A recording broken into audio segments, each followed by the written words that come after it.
started. How you doing, by the way? Fantastic. Okay, and we're streaming. So let's just pick up where we left off last session. You found this other interesting thing. It's a writhing pool of dripping ooze that's just slowly pooling on the ground in this ruined chamber. The chamber itself, it's completely cluttered, and there are just crates and barrels and other provisions stacked up against the walls. This is obviously the strange anomaly, like an ooze just dripping out of nowhere. Seems to just form a few feet above the ground, and I believe it was Maharu that managed to sort of identify it, or was it? No, it was Ivan. It wasn't Maharu. It was Ivan. You believed it was a Sybarex, which is a demonic creature, but it doesn't really make sense how it's forming here, because demons, they don't have direct access to Darkspine. They need to enter through portals and conventional means, like everyone else, into Avernus. And as soon as Rocky went near this anomaly, he was transformed slightly, turned blue. His flesh is completely blue now. La la la la la la. Blew the man down. I'm just going to say Corwin is off investigating by himself somewhere. And Juliet, you still have 3 motes from Crown of Stars up. You've got, I think, fire immunity or resistance. Yeah, fire immunity. And Krusk, you've got foresight on, and Krusk, you've got less, I think. Was it the potion of heroism or fire resistance? I think it was fire resistance. You've got fire resistance as well, Rocky. Yeah. And Maharu, you were concentrating on... Yeah, that's what I was thinking. Okay, and then Juliet, you're 20 feet in the air. Ivan, you would be 20 feet in the air. This ceiling is only 20 feet high if you're up near the roof. And that's everyone's situations. So none of you have moved in any closer to this anomaly after seeing what happened to Rocky. Come on, guys. I'll go up to like 10 feet in the air. Sure. You also learned from the Erenice that she holds the key to releasing Bell, and there is basically no way she's going to comply and release Bell. She said she'd die before that happens. However, you did learn from communing with the gods that every devil has a way to be sort of controlled for the most part, and that is by speaking their true name. And you learn that there is indeed a token hidden in a crypt that bears the true name of the Erenice.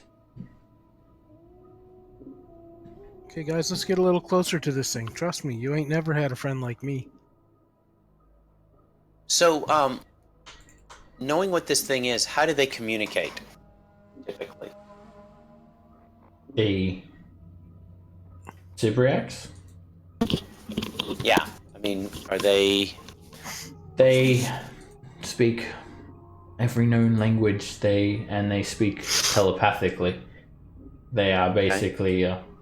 they know like every single bit of lore from the beginnings of time, apparently. I bet he knows her name. Okay, so I guess I will approach a little bit and say, hello, we greet you, we wish to parley. Alrighty, you move closer to this creature, Ivan, and you already can feel your flesh being twisted. Yeah. Just from being this close, there's a strange sort of hold on you, but you're resisting it at the moment. Everyone sees Ivan's skin literally crawling, and it's just like a dripping mass coming out of the air. It doesn't seem to really constitute the creature, Ivan. It's just, there's no response from that. Okay. I'll It's come not fully close. formed yet, or it's not in phase with this time. I know. I'm just trying to see if there's some way we can get information from it. All right, you move a bit closer now, Ivan, and you are just feeling yourself being warped. Roll me a D100. Yeah, everybody, a moment of silence for Ivan.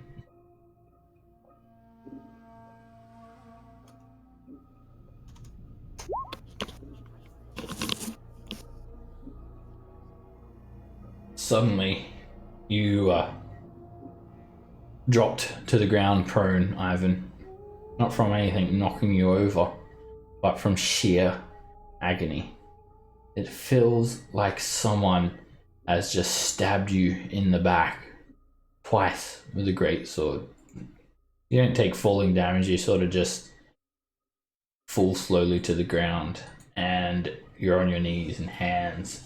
And then you guys just see Ivan's tunic start to move on his back, and you've experienced some of the worst pain you've ever felt, Ivan. Suddenly you hear these loud ripping sounds, and from your back, these grotesque bat-like wings sprout out, giving you a flying speed of 30 feet.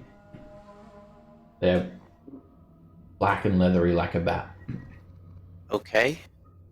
I throw a grappling hook and hook him by the chin and pull him back. You also notice this black mildew that's present here, Ivan. It's growing on the walls. It's riddled throughout all of this trash. It's in the cracks on the floor, and it seems to be dripping. It's present everywhere in this room. And the room beyond where the Sybriax is. But do I have any idea what this black mildew is? Make a nature check.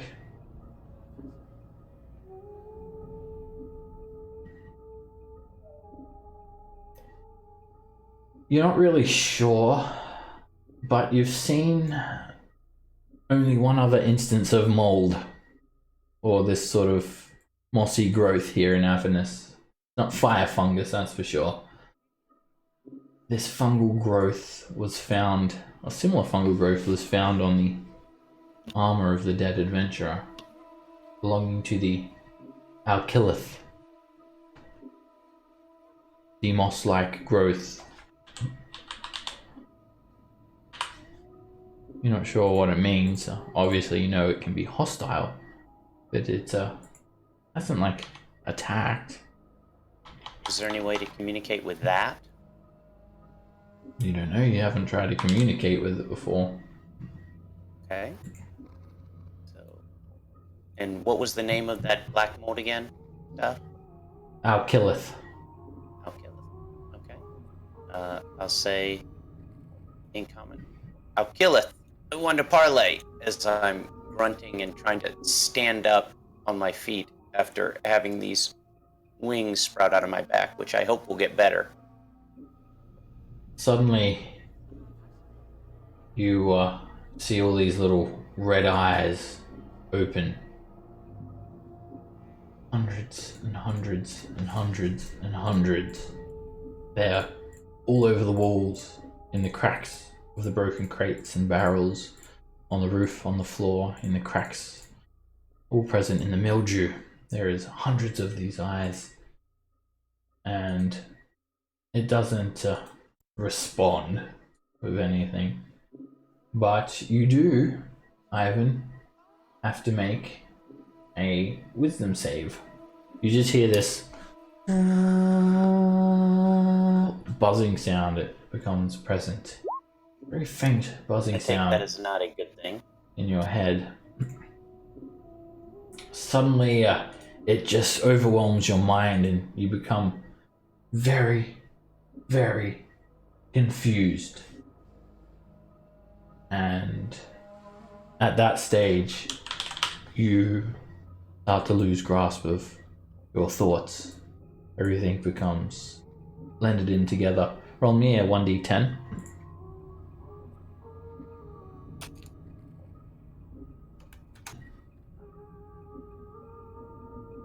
And you are just pinned to the ground, just hearing this buzzing sound in your head, and you're not able to do anything else. All right. For the meantime. So you guys see these things happen to Ivan. How do you guys respond to this?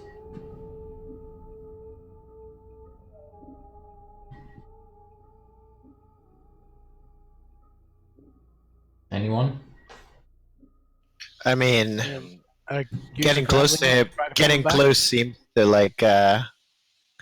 seems to trigger some sort of mutation ability. So I don't want to get any closer.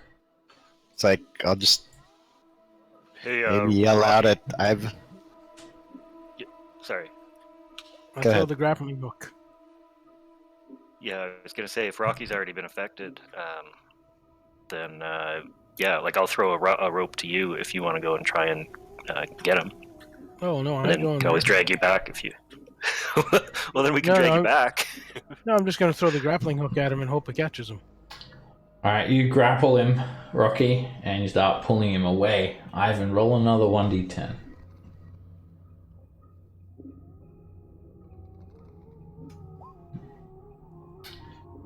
Now roll me a d8. And also... Alright. Oh, that's not good. And Rocky and Ivan make opposed athletics checks. Oh, I think I got this. Alright, Ivan, you're not sure what's going on. You're very confused, and then something compels you to just fly into this room. But Rocky just drags you back, pulling you closer. You're like sort of almost like a kite trying to like sort of fly away, and then you just get snapped back as Rocky drags you into this room. And Ivan, roll me another D110. 1d10.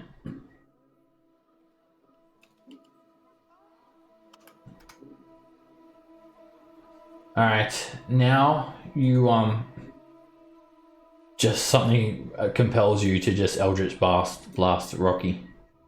So you shoot him 4 times. You don't put your heart in it, which is good. Disadvantage, right? So Alright, Rocky, suddenly Ivan, he's just something's come over him and he holds his hand out to you to just blast you in the face, and you quickly just grab his hand and sort of point his hand upwards, and he shoots 4 beams at the roof.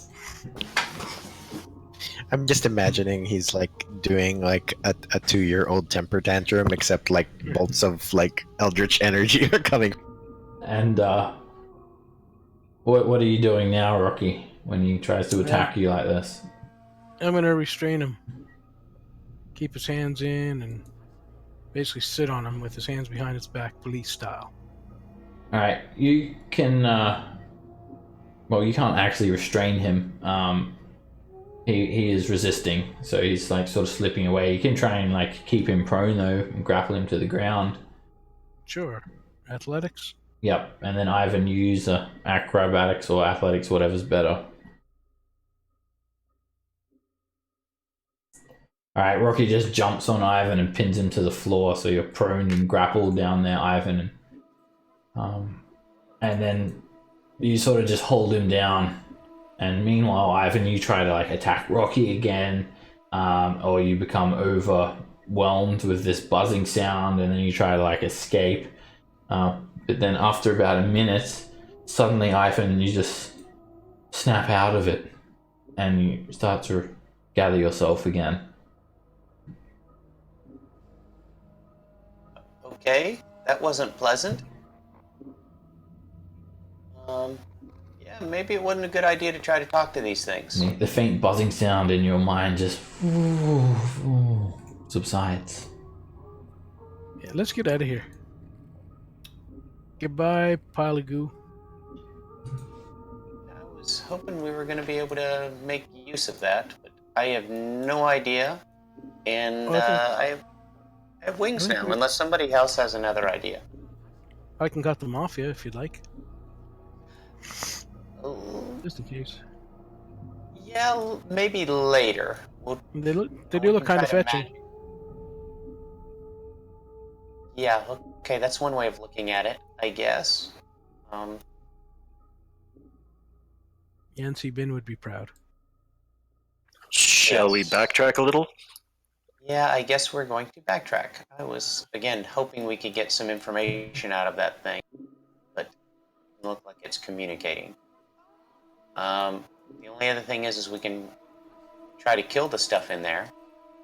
Or if you guys just want to leave, that's fine. Could do that. Yeah, but then that would require our front line to get close, and Well, who knows what'll happen. we can throw firebolts and Eldritch Blast at the stuff, but we can leave too. But I mean, it's whatever you guys want. We really want to anger the cosmic entity that's in there. Notice you're the only one left in the room. Yeah, I will take my cue and again. But Ivan, you were on a broom of flying, was it? I was on a broom of flying, yes. Now you now have a permanent innate flying ability of 30 feet.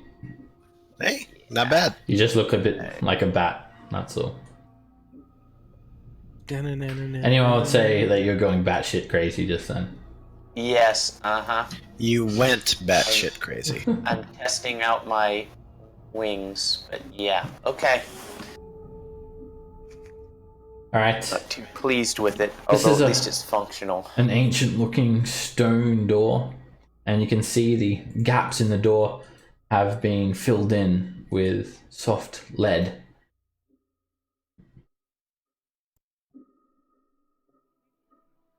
Okay, I listen at the door.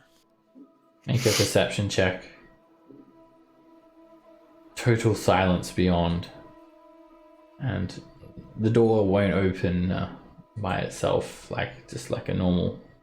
You're going to need some sort of force here. It's basically sealed with lead.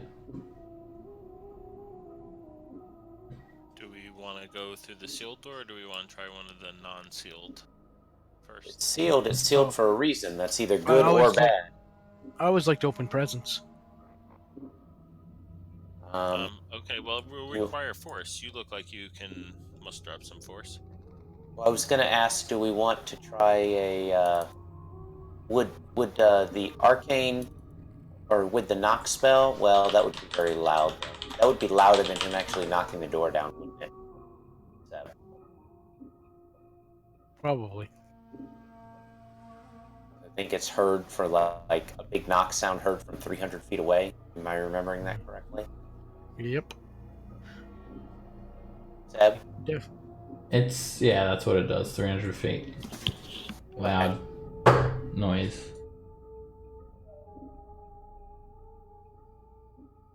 All right. Here we go then. Hey, Cross, come give me a hand with this, will you? It's an athletics check. Yeah, okay. I'll assist. There we go. Good thing you assisted. Yeah, you start pushing on it, Rocky, and it doesn't budge at all. And then Kruska just sort of leans on it, and suddenly there's a crack that just makes its way all through the lead, and then the door just basically falls down flat. It wasn't even on any hinges, or if it was, the hinges are snapped clean off now. And you see a staircase ascending quite sharply up to a dead end. I look at Cross. Should we? Let's take the door up the top and ride it back down. What's at the end? What's it made of over here? It's black stone, obsidian, solid obsidian. It's made of secret passages. Hurry up and find them. One of the hardest known metals. Or not metals, rocks, minerals, I should say.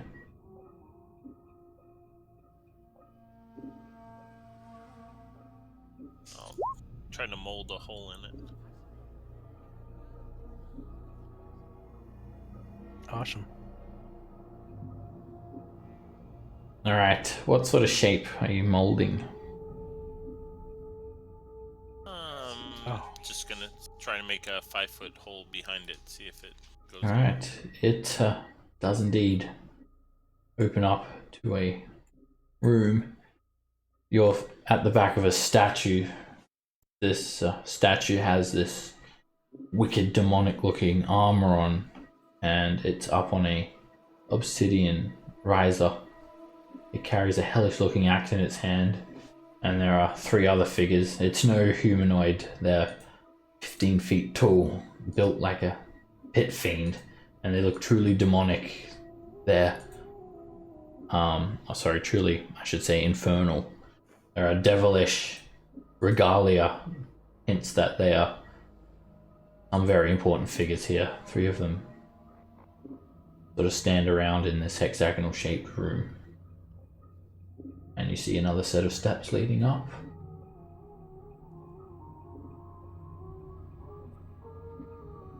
I pass along that description to folks that didn't want to go up there and look.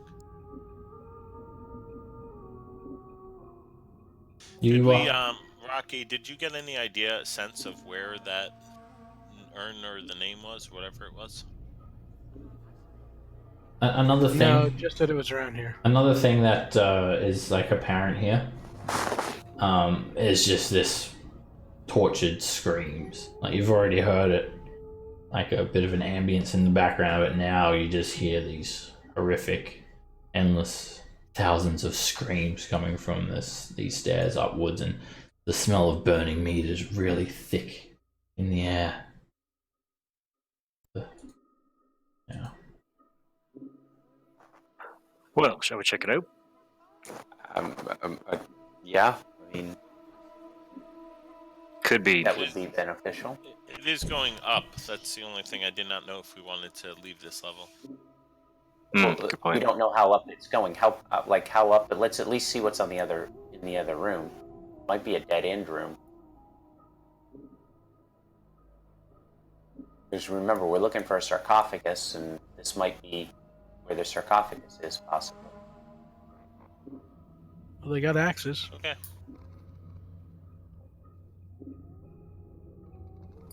Yeah, I'll go ahead and fly in there. All right. As soon as you enter the room, you can just hear these screams like ever so more. Each of you make perception checks. So you get a bit of a better look at the room now. It's octagonal shaped. The floor is inlaid with these dusty blue tiles, sort of like a mosaic almost, circular pattern. There is evidence from the dust that's been kicked up here that there is some frequent movement in this chamber. The statues themselves are 15 feet tall, and you get a better look at them from this angle. Each one depicts an armored fiend, unlike any you've ever seen, but very devilish looking, all clad in heavy plate mail, each carrying executioner's axes. And the ceiling is dome-shaped. It rises 30 feet above the floor. And Are these doors here? there are some tattered banners on the walls that depict this. Both of them are the same. They depict this like cone shape with 9 distinct different layers. And you realize they depict the 9 layers of Avernus. Oh, sorry, the 9 layers of Bator. Each one. I don't think we should trust this left-handed one over here. Each one has a name as well. You can see all the different names of each layer of Bator. And the screams are more intense in here, hey? Oh yes, very loud. It's almost like they're screaming in your ear. Did anyone Alright, bring any Rocky, wax? when you step there, Yep. suddenly all three statues animate and they just leap towards you. Like, they don't leap, actually. They don't, like, leap off the risers, but they just animate and they all take an axe swing at you. It's 3 attack rolls.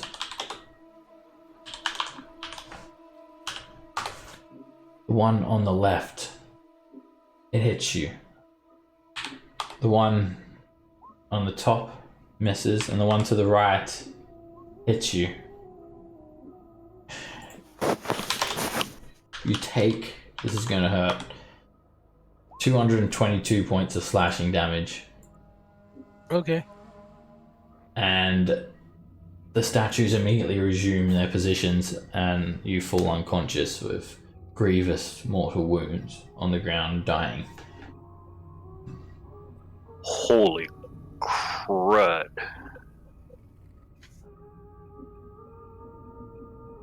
I'll go try to do a, what's that check? A stabilize check for him? Sure. Sorry, I Don't got step my- where he stepped, please. It's a medicine Right. check, Krusk. Yeah, I'm gonna try to stay hovering above the ground. Alright, you approach the statues, Krusk, and 2 of them attack you where you stand at disadvantage. Alright, this is the attack. This is Lucky's disadvantage. This is the disadvantage. You hit once. And luckily the other axe misses you. You're hit for 86 slashing damage, Krusk. And that's slashing, right? So I'm resistant. Do these count as magical Yes, weapons? they are counted as Okay. magical weapons. Well, Pull I would him get out, please. I've got resistance, right? So that I would take 43. Is it to magical slashing damage or non-magical? It's the scepter that I'm carrying. Let me double check. It might be all slashing damage. Draculor.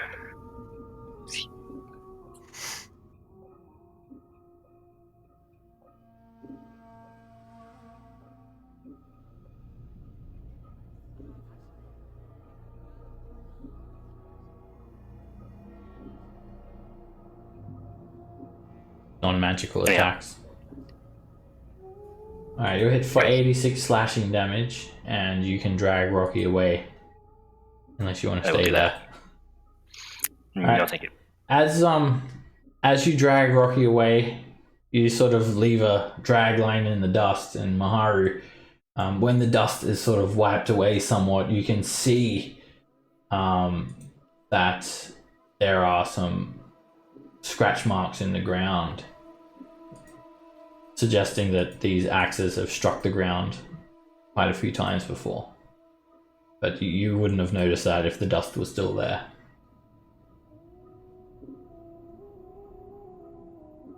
Okay. Yeah, Come so- over here and give Rocky a good berry. Can you I feel better. Thanks. get him? Yeah, so can I, Seb, can I just start casting prestidigitation on the various on the floor, on the various floor squares, Sure. to clean them of dust, so that we can see where the dust marks are. Sure. That's what the axe. You quickly clean the floor up and you just see these massive scorings just ripping through the floor, like here, here, and here, as if the axes have struck many times before. And if you had to guess which area that they'll attack you in, you guess that it's this area, judging from their reach. And the statues, they are just inanimate again, standing on their obsidian risers. Hug that wall, you guys. Yep, that's what I'm doing. So, is this going up or down right here? It goes up, and this is where you're hearing all these horrific screams of torture. The smell of burning meat almost rolls down the steps. Alright, Should Should we maybe- Yeah, I'm gonna heal. Gonna do Aura Vitality. Sweet. I wonder if we should try to plug our ears with wax or something. Yeah, I don't have an answer for that. As you guys step onto the stairs, who speaks Infernal here? Well, Corwin does, but that doesn't do us any good right now. No one speaks Infernal? I do. Alright, you just hear this very, very loud voice, Maharu, call out in Infernal. Fresh meat has entered the building! I get my autograph book ready for fresh meat to sign. I pass that along, but then I say, well, maybe they're not talking about us. Yeah. Let us know when the So, minute's up for the Aura Vitality. What's up? It's okay. Are you gonna roll a tilt? I am. Yes, I just didn't. Sweet. I wanted to. So give Yeah. yourself 74, Rocky. And I'm going to do it again.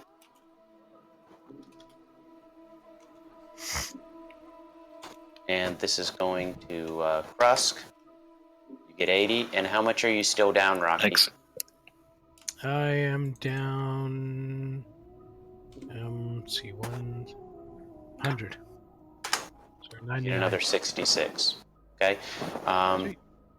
So this might actually be going up. So I think possibly we do want to stay down and try to explore the rest at the bottom. That's my first thought. I didn't know this was going up.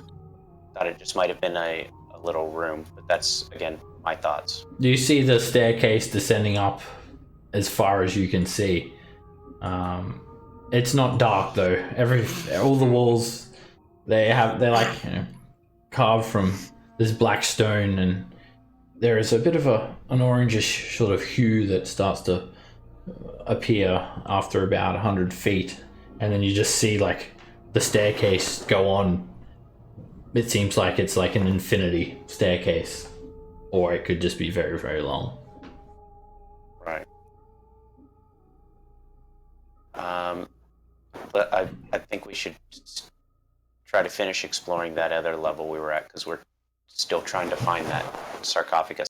Again, I'm just guessing. I'm hugging the wall, by the way. You guys shimmy along the wall to avoid being hit by these statues again. You don't know if they could attack again or not. Maybe you guys don't want to find out. We're going to assume they would, since they took a second attack against Krusk. And there's many, many holes in the floor. Yeah. Where did we lose? Oh, there he is. There's Rocky. Okay. Well, that kind of sucked.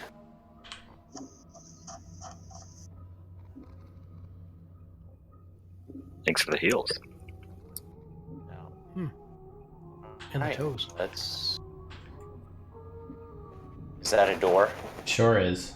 This one is made from wood, and it's got this bronze lattice worked onto it, like a very devilish looking image. Almost has like sort of religious appeal to it. Like it's the door to a cathedral or something. Is in the cathedrals, there's some significance to a cathedral, wasn't there? Yeah, it's where a sarcophagus may be. Okay, I thought there was like was that where Zerial or whatever her name is supposed to be in a cathedral? Yes. Try to open the door. I listened at this one before. Alrighty, you open it up, and it's indeed some sort of shrine. You can see a row of low stone pews that have crumbled apart. Everything looks very ancient The floor is blackened with scorch marks. The walls are ripe with claw marks. And you can't really see a whole lot standing outside the room. Do I hear anything? No. The walls, not only are they completely riddled with claw markings, they seem to have these dwarf images of every type of devil in a massive war with demons. Every demon and devil are depicted here on the walls, and the devils are depicted to be defeating the demons, torturing them, feasting on their ichor. The benches, they're crumbled, they've been broken, smashed, or degraded over perhaps tens of thousands of years. Any sort of religious icons here, though, they have been defaced. There is piles and piles and piles of bones stacked up near an altar against the west wall, and there is a large man-shaped figure sort of impressed in the stone, like Han Solo style. His arms are crossed, and he seems to be wearing the same devilish regalia, and he has like a wicked looking scythe in his hand. And there is this desiccated corpse of, it looks like a troll or something, and looks like it may have been killed recently. Its corpse hasn't regenerated, it's scorched, and it just lay there before the altar.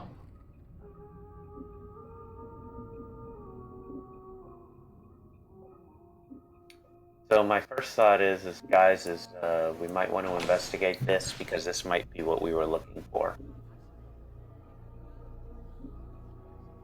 Seems that way a bit. No, that's an Could be altar, trapped. Sarcophagus, but go ahead. Yeah. Well, that's what hopefully Maharu might be able to Sure. find out for us. I'm hoping.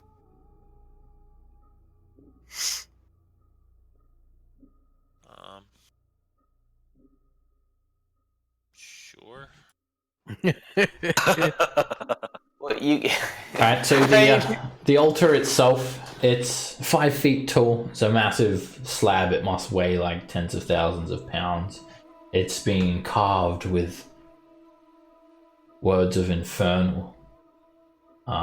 It seems to be some sort of fiendish prayer recited here, Maharu. It speaks about the 9 layers of Bator, Asmodeus as the ruler of them all.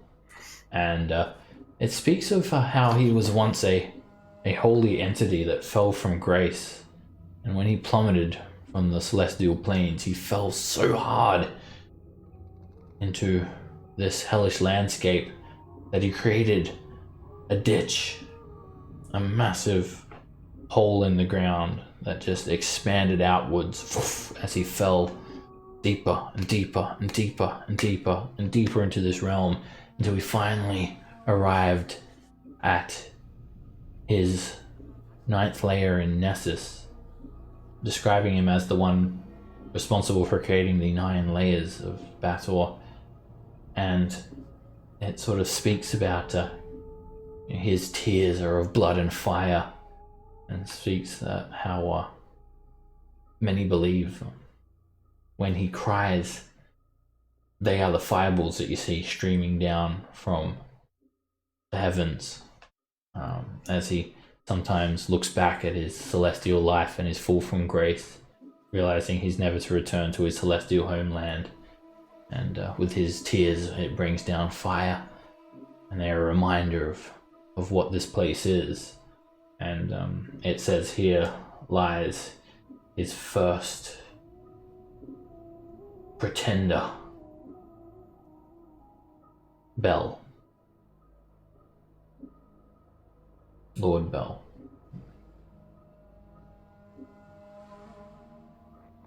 Okay. So I looked at. So does it look like it opens? Not that I am gonna open it. I just want to know if it does open. It doesn't seem to open. It's a one seamless piece of rock. Look tracked at all? Or... Make a perception check. If it is trapped or enchanted, you're not seeing anything.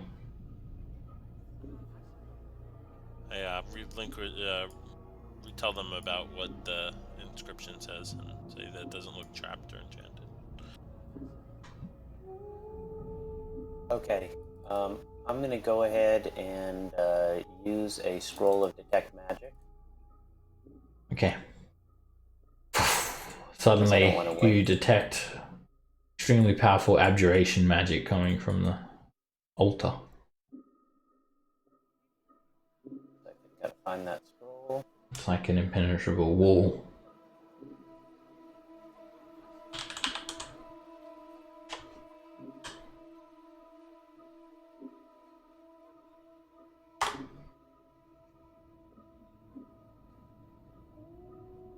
Alright. Detect magic. Dated. Alright, so it looks like there's an abjuration spell on this that's protecting it. Yeah. Alright, and so I think it's alright. And it said Bell, and Bell's who we're after the rescue, so this looks like the tomb of Bell is what I'm gathering. That's kind of what is insinuated. Yeah. Okay. Make a insight check, Ivan.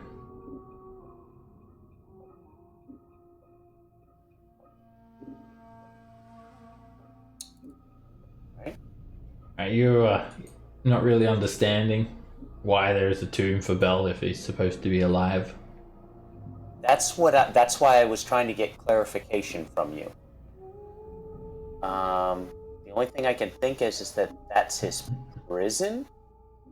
But my thought was his prison was being guarded in the other room by that one chick. That we're trying to find the thing with her name. What is this sarcophagus or whatever that we're looking for from that we got the hint from the divine intervention? We're looking for the sarcophagus of the girl of the sort of the. Well, the six-armed woman, right? No, it just said like you'll find it in the sarcophagus. It just said a sarcophagus. Yeah, in an altar room. It very much matches the description of this room. Okay, and that's where I was leading to. What's throwing me off is because it said Bell. That's just what I wasn't thinking. So I think this might be what we're looking for, guys. And does anybody... I mean, what do you guys think? Sounds good to me. Let's open it. Mm-hmm. Well, there's abjuration magic on it, so... It doesn't have a lid. It's just like one large chunk of stone that's being worked. Oh, Right. I look at the guy who makes stone move by looking at it. What if that's him right there, lying on top? Yeah, I mean, there's something bad here simply because we got a fresh dead troll. Or it hasn't been dead that long, right? Is that what you're saying with that? Yeah. It looks, yeah, you haven't really like examined it, but I mean, its flesh is definitely not rotten. It's still like very green and. Alright, can I Eldritch Blast it? The body? No, it's dead. No life force here.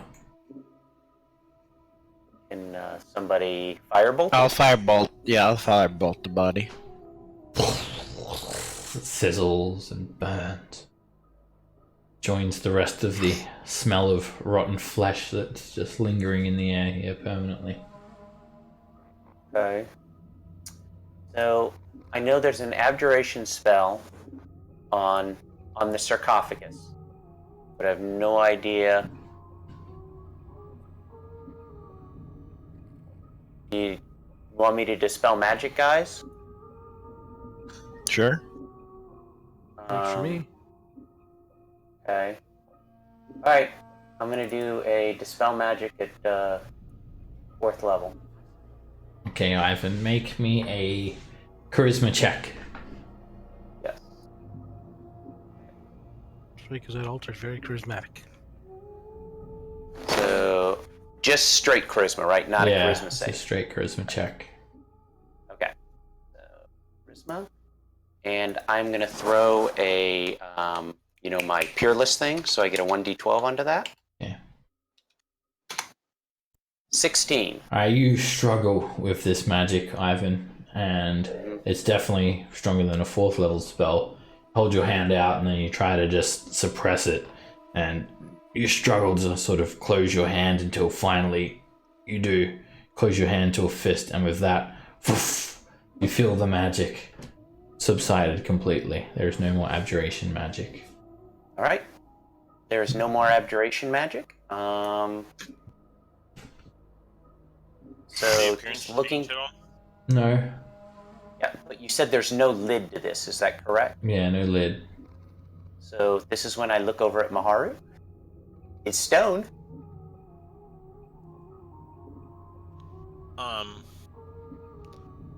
It's a one-way trip. So if there's something specific that we need, like in the inscription or something like that, I will end up destroying it. Let's take a picture. Can I see what mean, killed this troll? Sorry. Make Can an I inspect the troll a investigation bit? check, Cross. A firebolt.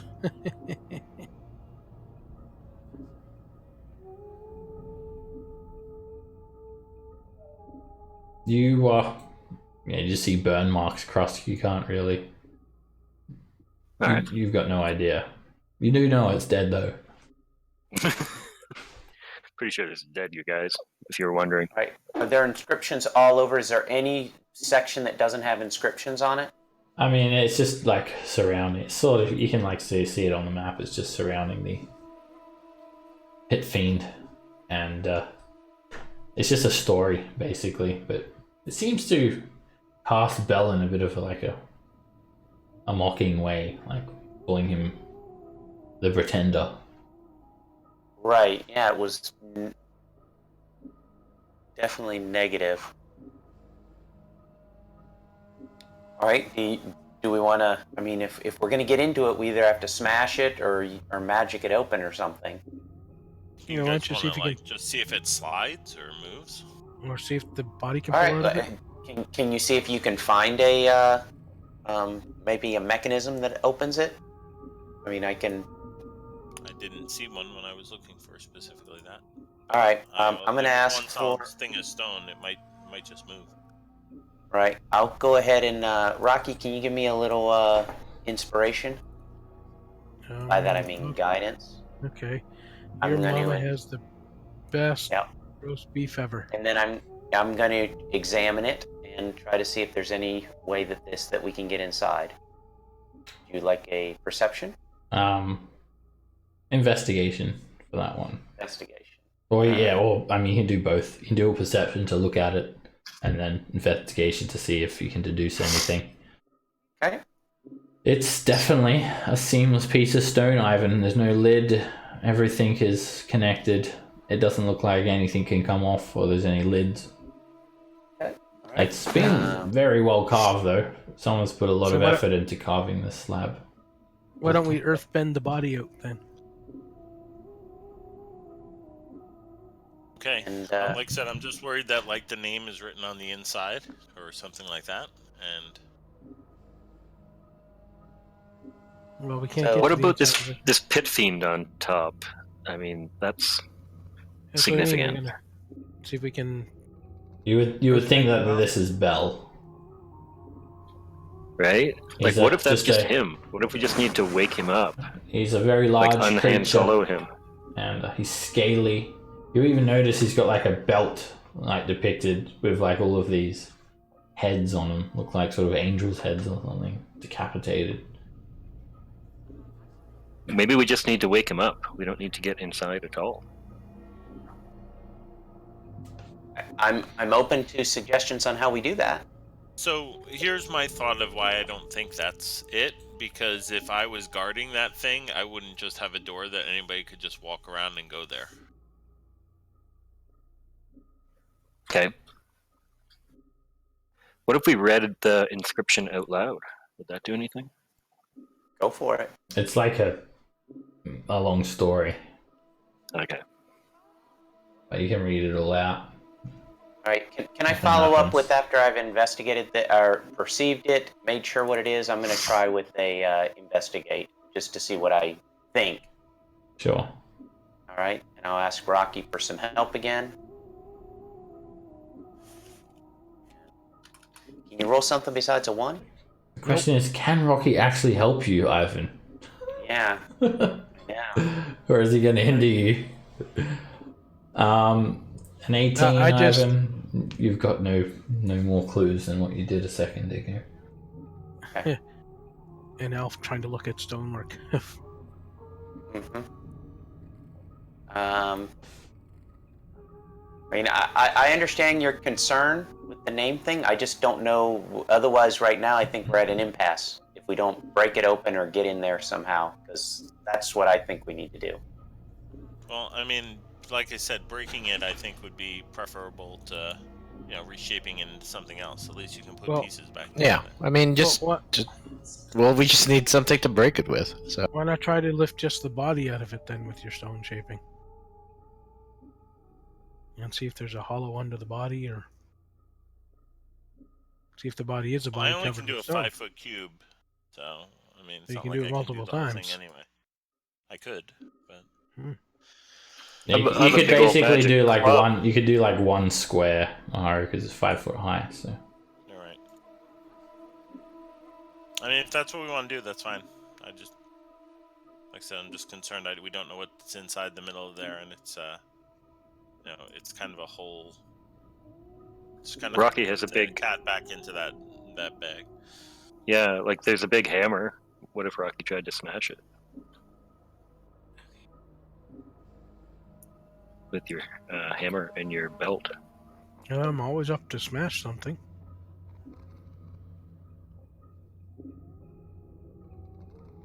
yeah, I mean, at this point, we're literally like just looking at this. We've already dispelled whatever abjuration magic there is. There wasn't any traps detected, so just Okay, I'll mold earth on the foot side of things. alrighty. You create a 5 foot cube. Like you want it. Like under his feet, like his boots to the edge. I can draw the box if you want. Like that. Freehand. Right? Yeah. Alright, you and all that area just falls away. There's like nothing there now. Goes all the way to the floor. You hear this sounds like a coin just dropping on the ground.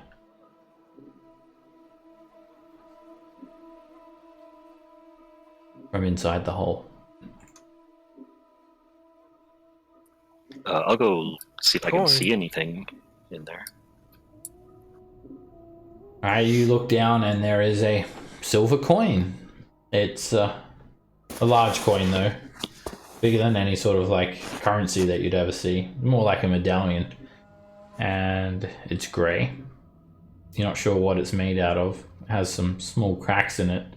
And a very peculiar looking pattern. And the same pattern is seen on the banners earlier, and it's the symbol of Nessus. And you flip it over to the other side, and it has this name in Infernal. Name that shall not be spoken.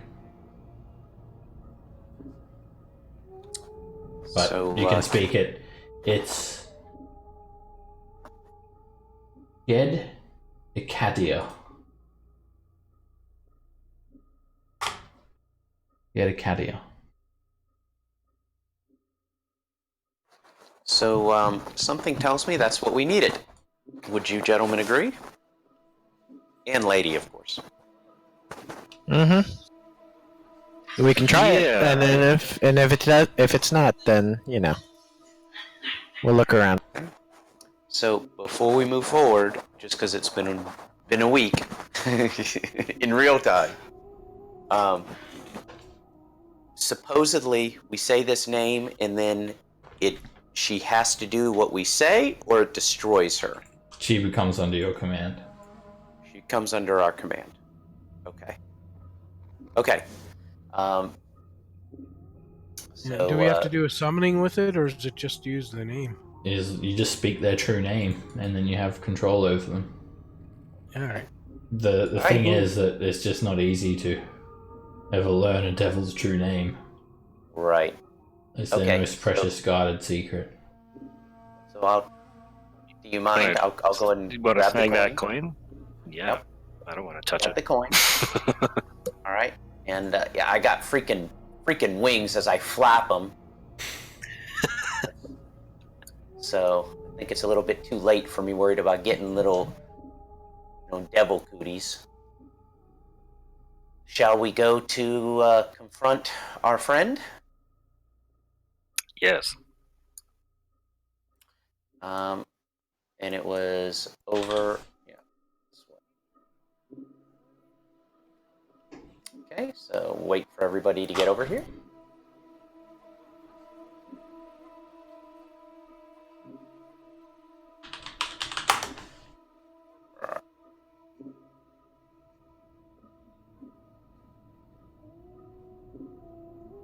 Oh, did we lose Mahar? Okay, there he is.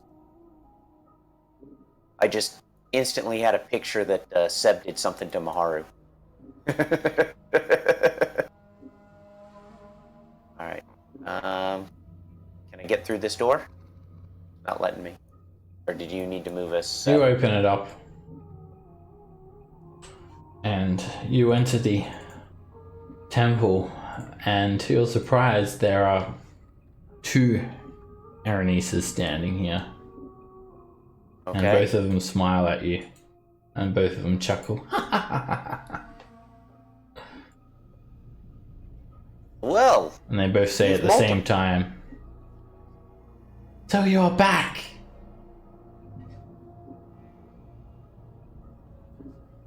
This is my friend, actually. But I turn and pose and kind of flex. That's my back. Yeah. Tough crowd. Do you have a twin? Can you introduce us?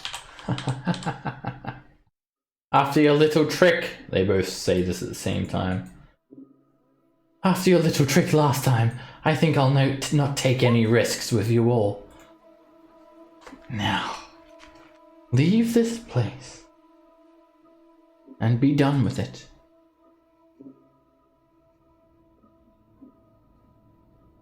Hold on there, Yadakir. Alright, you say that, and suddenly this Aaronese, her eyes widen.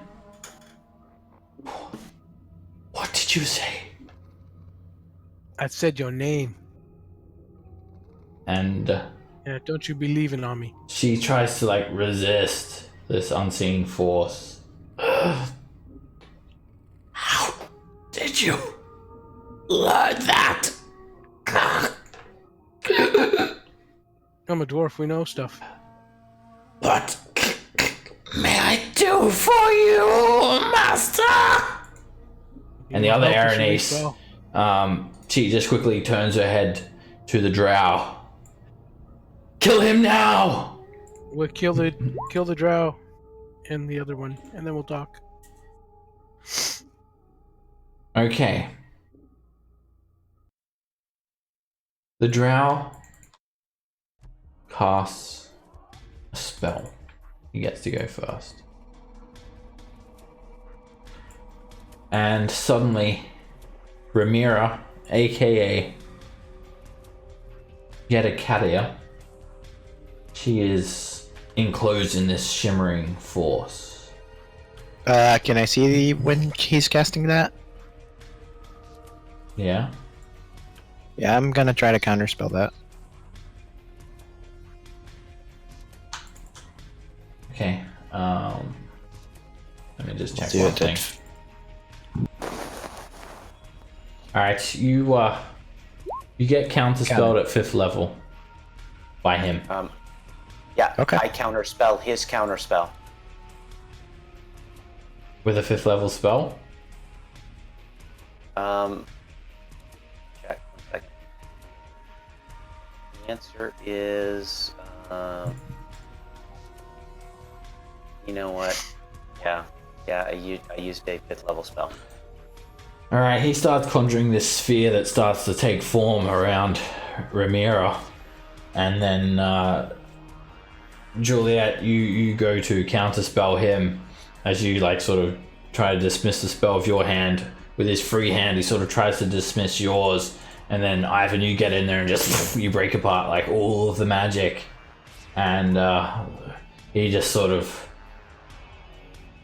then just jumps up on this small altar and he draws a scimitar and stands in front of both Arenices. And oh, actually no, he doesn't. But let me have a look here. And then he runs at Rocky, and then he makes a melee attack as a bonus action. I smile. Miss. Now his turn's done. Rocky. I show him how it's done. This is how you hit. That hits. You hit him for 19 points of damage. I bow. Juliet. Okay. He's used his reaction, so no counter spell from him.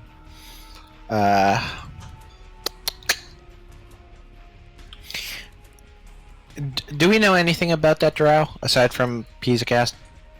No. Also, Rocky, did you want to like tell her to do something on your turn? The Arenice? No. Yeah. I'm just gonna wait and tell her Okay. to free ball when we're done killing these guys. Okay. Yeah, you don't know. You just saw him cast a spell, but you didn't really know anything about that drow.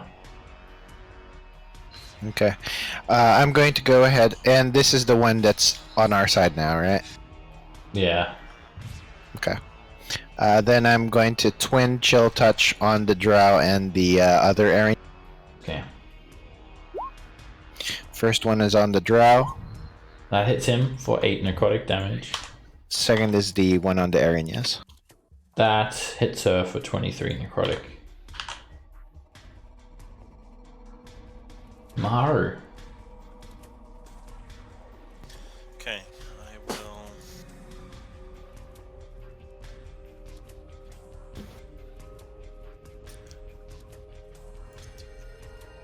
Actually, I'll go play on this dude right here. So the up bottom one is the one. Yeah, that is the non Ramira Uranus. Alright, Can you give ours like a blue aura or something? In case they get all jumbled up. What if they do the shell game? They are identical, but sure. I'll change one to a bluish tone. Let's swing at the drow. He blocks a 15. I will swing again, That hits. and I'll attack him. 37 points of damage. And you do a stunning strike. He fails and he becomes stunned.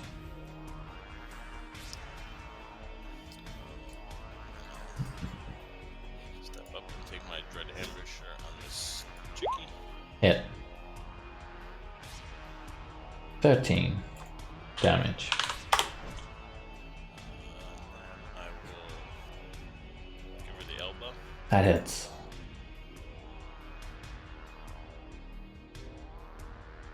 For 11. Just back out to here. Like that. Krusk. Yeah. I will, I'll run up at her, actually.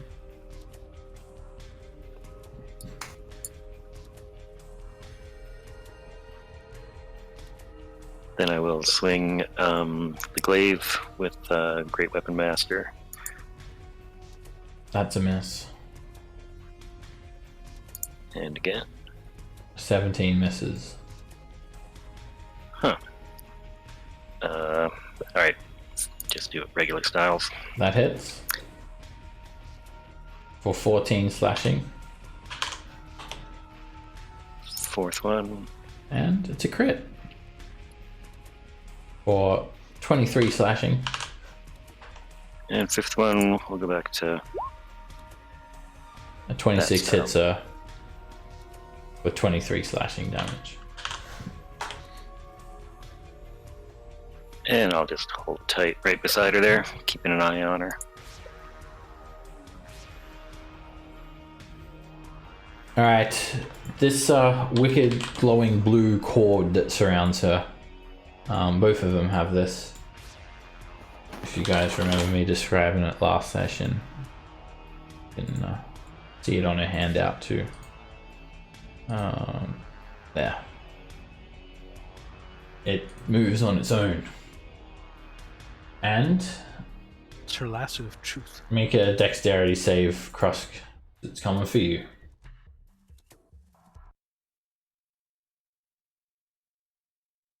Alright, it tries to sort of entangle you, but you resist.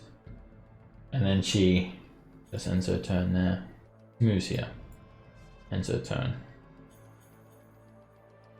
Ivan. Oh, wait, sorry. She does get one more attack on you, Krusk. And she's gonna swing at you with two attacks. That rope of entanglement just takes one of her attacks. The two attacks on you, 21 and a 19, both of them miss. Sorry about that. Yay, foresight. All good. Ivan. Yep, trust me, every time I see that, and you know that Dex probably was because of it too, so I smile. I'm gonna blast her with Eldritch Blast. Yeah, exactly. And I click the right thing. And you know what? I'm gonna put Hex on her, not Hunter's Mark, but Hex. Hunter's Hex. Hunter's Hex. Mark. Yeah. That hits for 17 damage. Okay. And that hits for 7 damage. That was ones on both. That sucks. A 16 misses. And a natural 1 misses. Yep. Okay. And then I am done. Ramira, she sort of falteringly requests, "Kill me!" And she starts stabbing herself.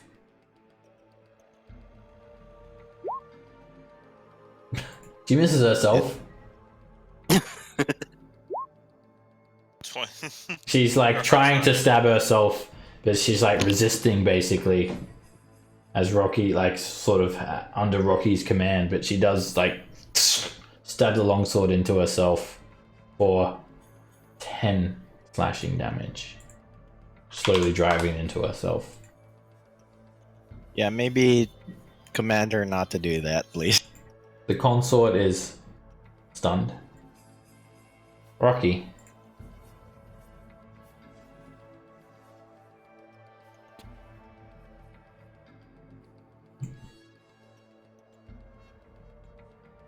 Start with your token, Rocky. It's like off the grid slightly. There we go.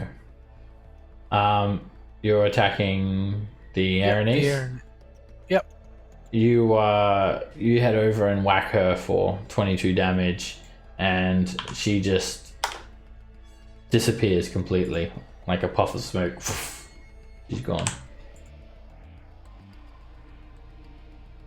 Alrighty. Yeah, I look at the other Aranese and say, "Help us free ball." Juliet. All right.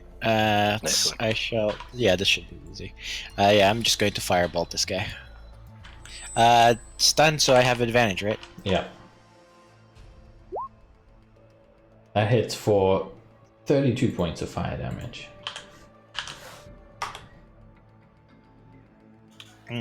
Yeah, that'll be it.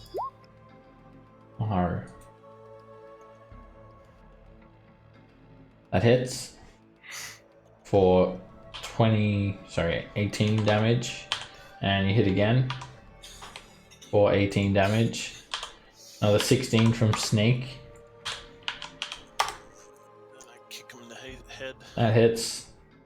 Head kick for 8. And Krusk. Right, I'll move up and attempt to finish him off. That hits. 22 slashing. Crit for 39 slashing. And you hit. You just grab the glaive and drive it straight through the drow's chest. The purple glow in his eyes starts to fade, and he just murmurs, "Loth." And he just falls, splayed out on the altar dead. 4,000 XP.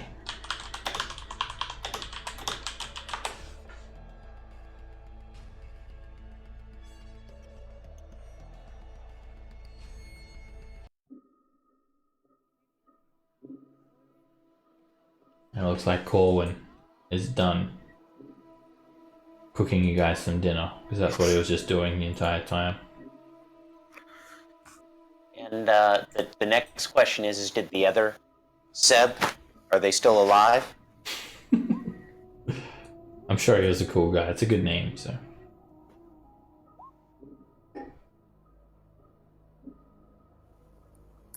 Is there any loot on the drow here?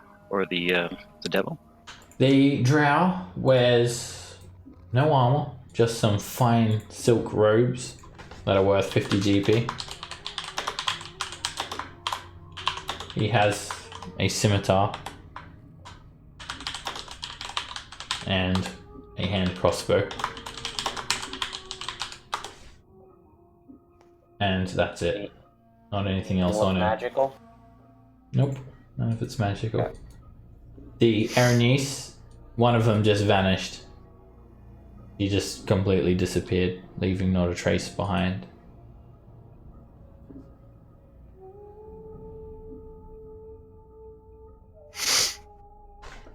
Alright, so help us, Rebo. Yes, I will. This way.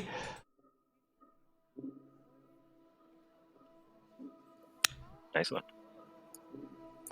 She moves into the room to the back of this chamber. There's 2 more doors set into the north wall.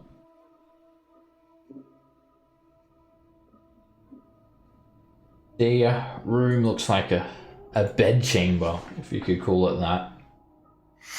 In one corner to the south, there is a large wooden sleeping platform, badly gouged from what looks like some sort of axe blows. It's burned. You don't believe Ramira sleeps in this place. There is a table and a bench and a writing desk. It's all completely trashed. Someone has very purposely left this room in a decrepit state, destroyed everything. In the middle of the southern wall, there is a space that's been cleared out for a simple sleeping pallet. There is a pair of large satchels by it. 2 doors exiting the room to the north, and Ramiro goes to the room on to the right. This way. I want to ask her what's going to happen after she frees Ball to her. I will be punished.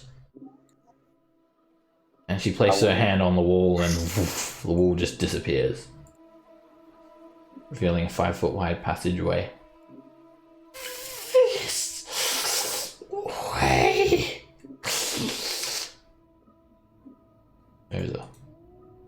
narrow corridor here. It's all moldy. Stinks. Is there any Hi, danger Julia. to us right now while you're freeing him? That anything's going to happen to us? You will all die. Awesome. I've died before. And she pushes on the wall again and it just vanishes. And the narrow passageway leads to a large open chamber. There are 3 doors leading away in different directions, and a passageway to the west. The chamber is littered with corpses. Hundreds of corpses. Some of them look like humans, elves, goblinoids, dwarves even. All manner of creature here. They look like they've been here for quite a while. Their bodies scorched, as if there was one massive event that just wiped them all out with a single spell. They've even had their armor cremated onto them. Broken weapons and shield. It doesn't look like there was a great battle here. If there was, it was very one-sided. And you see a iron-bound wooden door in the eastern wall, but this door here, it looks a little bit special. It looks like the rest of the doors, except it has a circular slot about the size of a medallion emblazoned on it. Need the token of Nessus.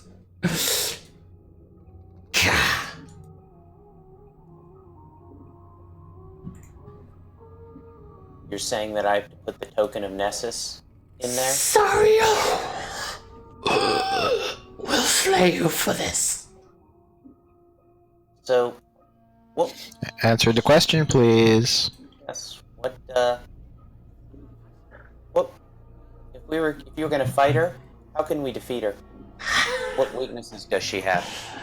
She will slit your throat. Yeah, Kadir, what? Answer the questions. I would gladly watch you all die. I would watch Zario peel your flesh off, devour you piece by piece as you burn over an open fire with an appropriate level of seasoning. I was going to say, was it with barbecue sauce was what I was going to recommend. That's barbaric. Garlic pepper, a little bit of salt. She's Good a monster. flesh. She just has ketchup with her steak. That's terrible. Barbaric. Good meat only requires salt and pepper. Yeah. Ketchup is barbaric. Are there any other, besides getting Belle to help us, are there any other demons that would help us against her? She looks at you, Rocky. Master, allow me to kill this one. Points at you, Ivan. I think real hard. I look at Corwin instead of think of all the mage hands. Get one ready. Yeah. Alright, Ivan, you should probably open that door. Okay, do you not want to find out about any other potential allies we could have? Well, the ally is the guy that sent us in here. I'm sure he knows all the allies that we're going to need or want. He seemed a pretty big demon. And I'm sure he's probably studied his enemy. It doesn't hurt to ask her. Alright, I ask her the questions. Does she have any weaknesses, and who's her biggest rival? She has no weaknesses. She is the most powerful of our kind. There you go.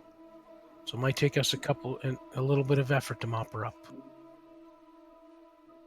And who's her Right. biggest rivals? All of demonic kind. Ah, sweet. Universally liked. And Belle.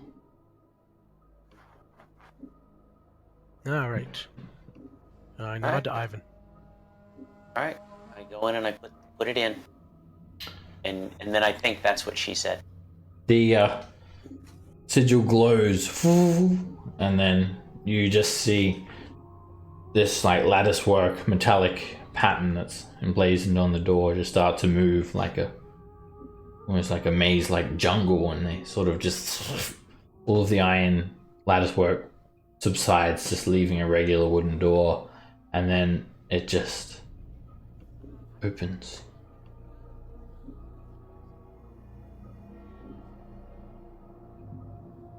There is a oddly shaped room here. It's just got some crates and other things laying around, and held up as if in some sort of stasis is the biggest pit fiend you've ever seen. He's chained and he definitely looks like a prisoner. He is huge, square-bodied. He has red, scaly skin, a gaping maw instead of a mouth, and he has a belt made out of decapitated angel heads. And the angel heads seem like they're still alive, like a planetar, solar, a diva, and they just have an anguished look of pain and horror on their faces as they scrutinize you. He definitely looks tough, to say the least, but you realize he has strips of his flesh ripped off of him as if he's been slowly tortured here over a very long time. There are scars lining his fiendish looking body, and he's just sort of stuck in some sort of stasis. He doesn't respond or move in any way when you open the door. So, how do we free him from the stasis?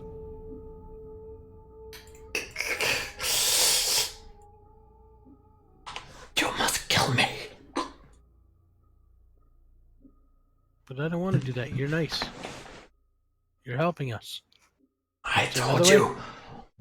only in my death can he be freed. Do we have to kill? Ask if we have to kill her in a certain way. My blood must be spilt on the runes. And All right.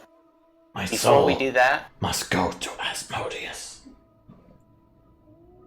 All right, let's go then. yep. So, do you want to ask her? She might know how we can go the direct route to find Zahir, so we don't have to wander around. Is she in the cathedral? Remember, we were told to find her in the cathedral. Am I remembering right, Seb? That's where we were told we would most likely find her. Hearsay and rumors. The location of Zariel's lair is not known to any soul apart from Asmodeus. So you don't know where she is then? I do not. I exist only to guard Bell. Okay. You want to make sure you ask her that, Rocky, in case she's lying to me?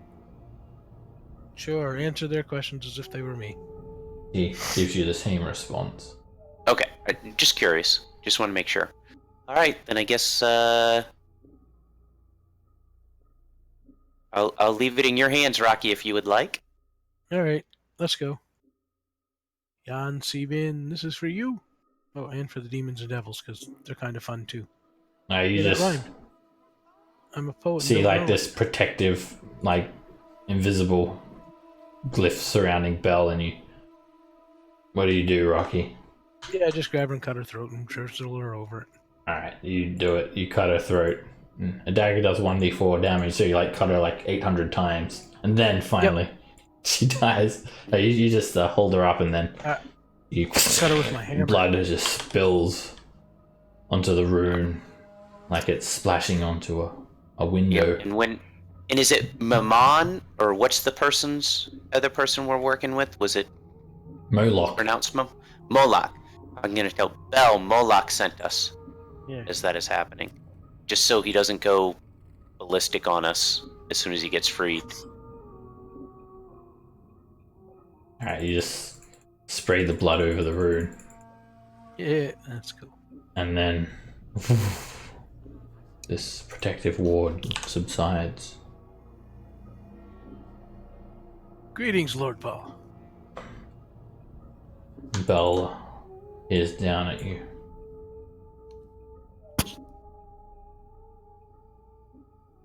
MODOK has sent us to help us recover your rightful place. Mortals. He speaks in common. Oh, good, because I do too. Have you come to free the mighty Bell, so you can serve me as the ruler of this lair? Well, technically I don't live here, but I just want to get rid of what's her name there. So once that's done, I'll go home. What? What is this?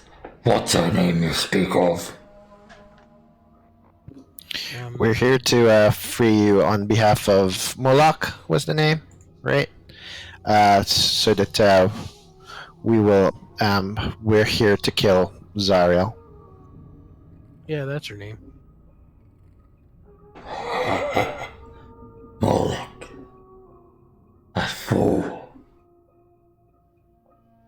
He thinks he has kin with me.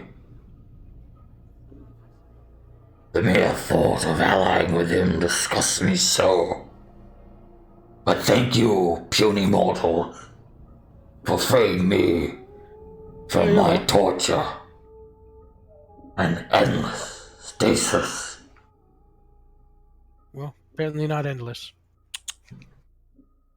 Tell me now. You speak of overthrowing Zariel. Well, killing, but whatever works. Yeah, we have no interest in Zariel's throne. We just want her dead. I was once a mighty ruler of this lair. I was in charge of the Third Command, one of the 3 major armies of battle. I was superior to all. I had the Dark 8 at my command. I ruled archdevils, hags, pit fiends, lesser to me.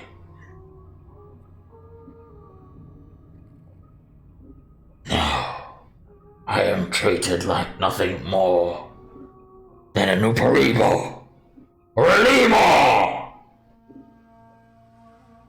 I will have my revenge.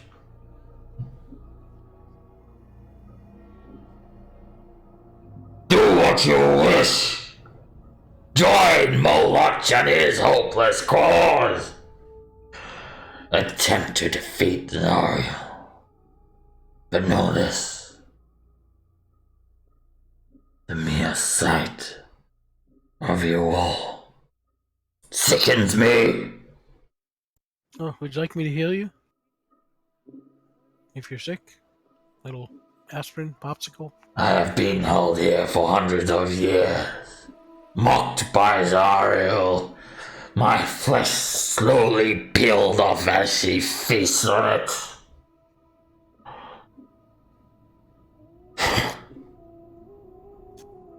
So, wouldn't you like to Be a kill pepper her too? and take your rightful place again? Fools. Perhaps we'll meet again. And he just teleports away. Bye. Okay. Just to make sure that I'm thinking the same thing. My memory was, as we were going to tell him, we were supposed to free him, definitely free Bell, and he was supposedly going to help us. Is Well, that like what most everybody else's memory is? Mm-hmm. Well, Okay. Maybe our memory, but Yeah. it might not be his. All right. Maybe we he were just remembers- supposed to, and we were specifically supposed to tell him that we were sent by that one guy, right? And That's we the other did. thing Okay, I'm just making sure I didn't miss anything, and he Or might maybe he be said of not skill to- use. Or maybe he said not to say his name. So No, he did. He did say Okay. his. He did say that. He did say Yeah. to use his name. I'm just making sure. Okay. All right. He just might need to get a little vent and feel a little better, get a pedicure or something, make himself feel better. As He'll he come into teleports line. away, Yeah. you have a familiar face teleport in. It's Moloch. Oh, I Okay. thought it was. I thought it was gonna be the gnome that keeps stealing our stuff. Oh, that would have been hilarious. where's his cool chair that he used to fight Thor? I mean, honestly, if that gnome showed up with our current alignments, he probably would last like 10 seconds. my god. I've got an airship that travels through Avernus now. I've upgraded it. No. Alright, surrounded by 3 night hags is Moloch, and he does not look happy. He just like teleports in. Well, Val was a bastard, wasn't he? You fools! Where is he? He said he didn't like you and you make him sick and he teleported away. Ah. I thought as much. He is nothing but a pretender. Okay, we took away one of her playthings, so, you know. This doesn't change anything. Mm-hmm. I am the ruler, the new ruler of Avernus. Sure. You will defeat Zariel, and I shall claim the throne. Okay. That bell makes my blood boil. A pretender he is. Nothing more than a lapdog to Tiamat. I bet you he ran off to his little 5-headed dragon queen. Nothing has changed. Stick to the plan. Okay. So, do you know where she is?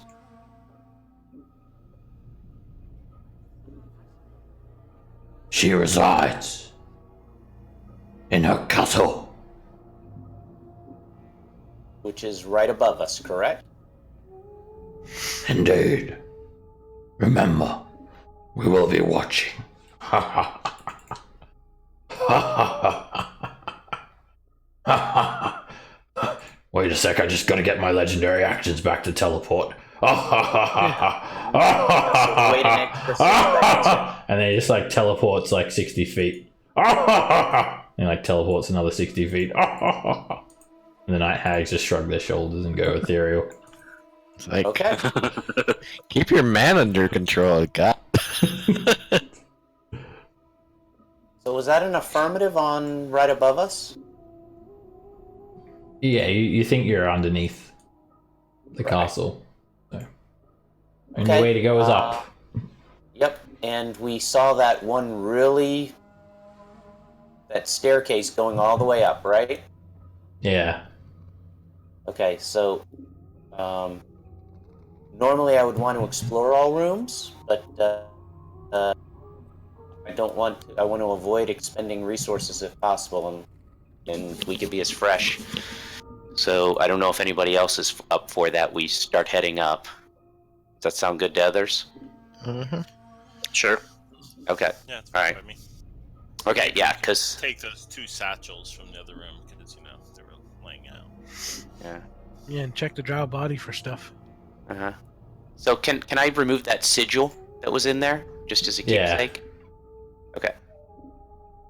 Token of Nessus. All right.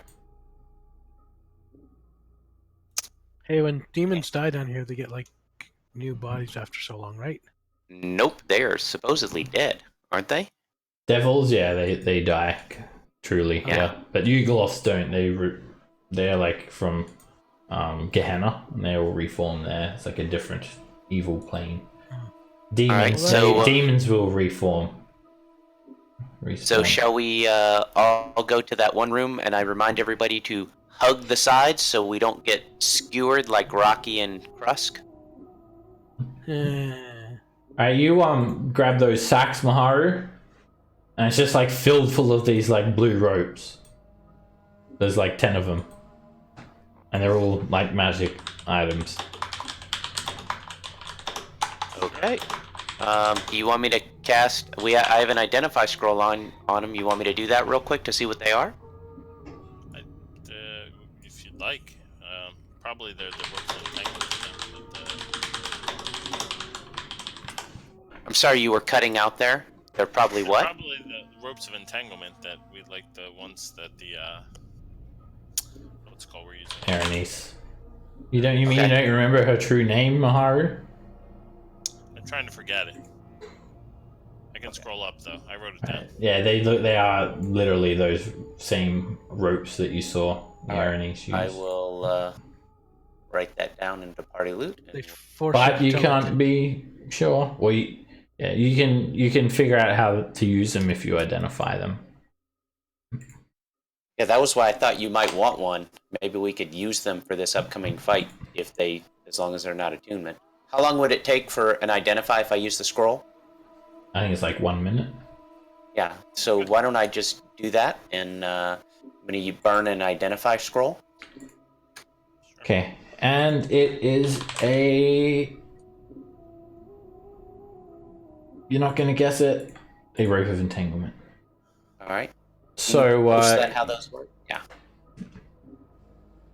It's 30 feet long, weighs 3 pounds. If you hold one end and use an action to speak a command word, the other end darts forward to entangle a creature you can see within 20 feet of you. They have to make a dex save or become restrained. You can release it with a bonus action, or they can break free with a strength or dexterity check, and the rope can be cut. Okay. Alright. So there's 10 of those, so why don't I go ahead and give everybody one just in case, in case there might be some use for it, and then I'll keep another 5 in the bag. Is that good for everyone? Sure. Sure. Did you learn what the command word is? I tell them what the command word is? It's abracadabra. Abracadabra. So it's very complicated and very hard to remember, so if you need to write that down, I understand. And I give him He wants to reach out and grab you. Uh-huh. Okay, so everyone will have a rope of entanglement. We'll add that on there, and then we will have another 5 in party loot. Okay.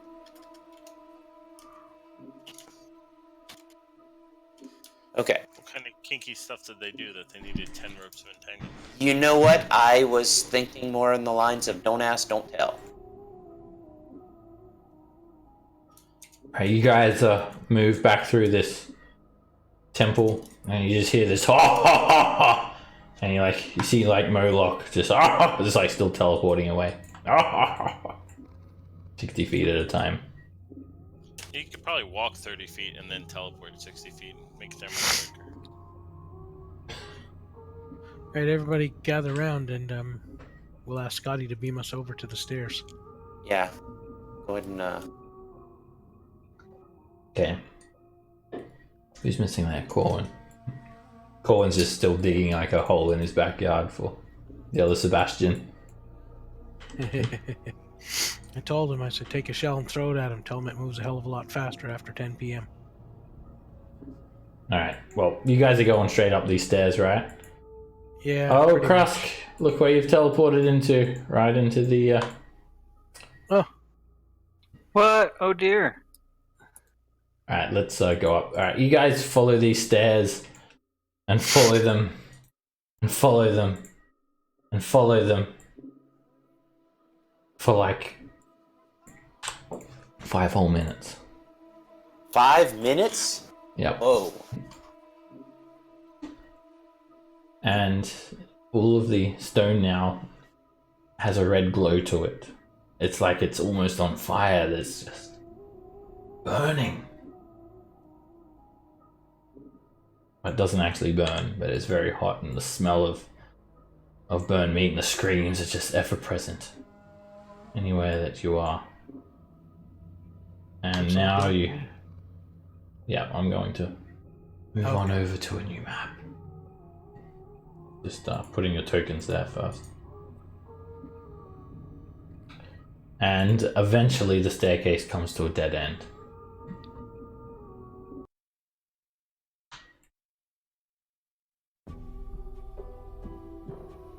Clearly dead end, we should probably just turn around. Yeah, obviously. Yes. I'm seeing black. Should I be seeing black? Let me center it. I thought I centered it, but I didn't. How's that? I'm still seeing black. It did take a good couple seconds to load. There you go. Now I see a red I stairway. saw a flash and then it went black again. There we go. Now I can see. And yes, everything is reddish.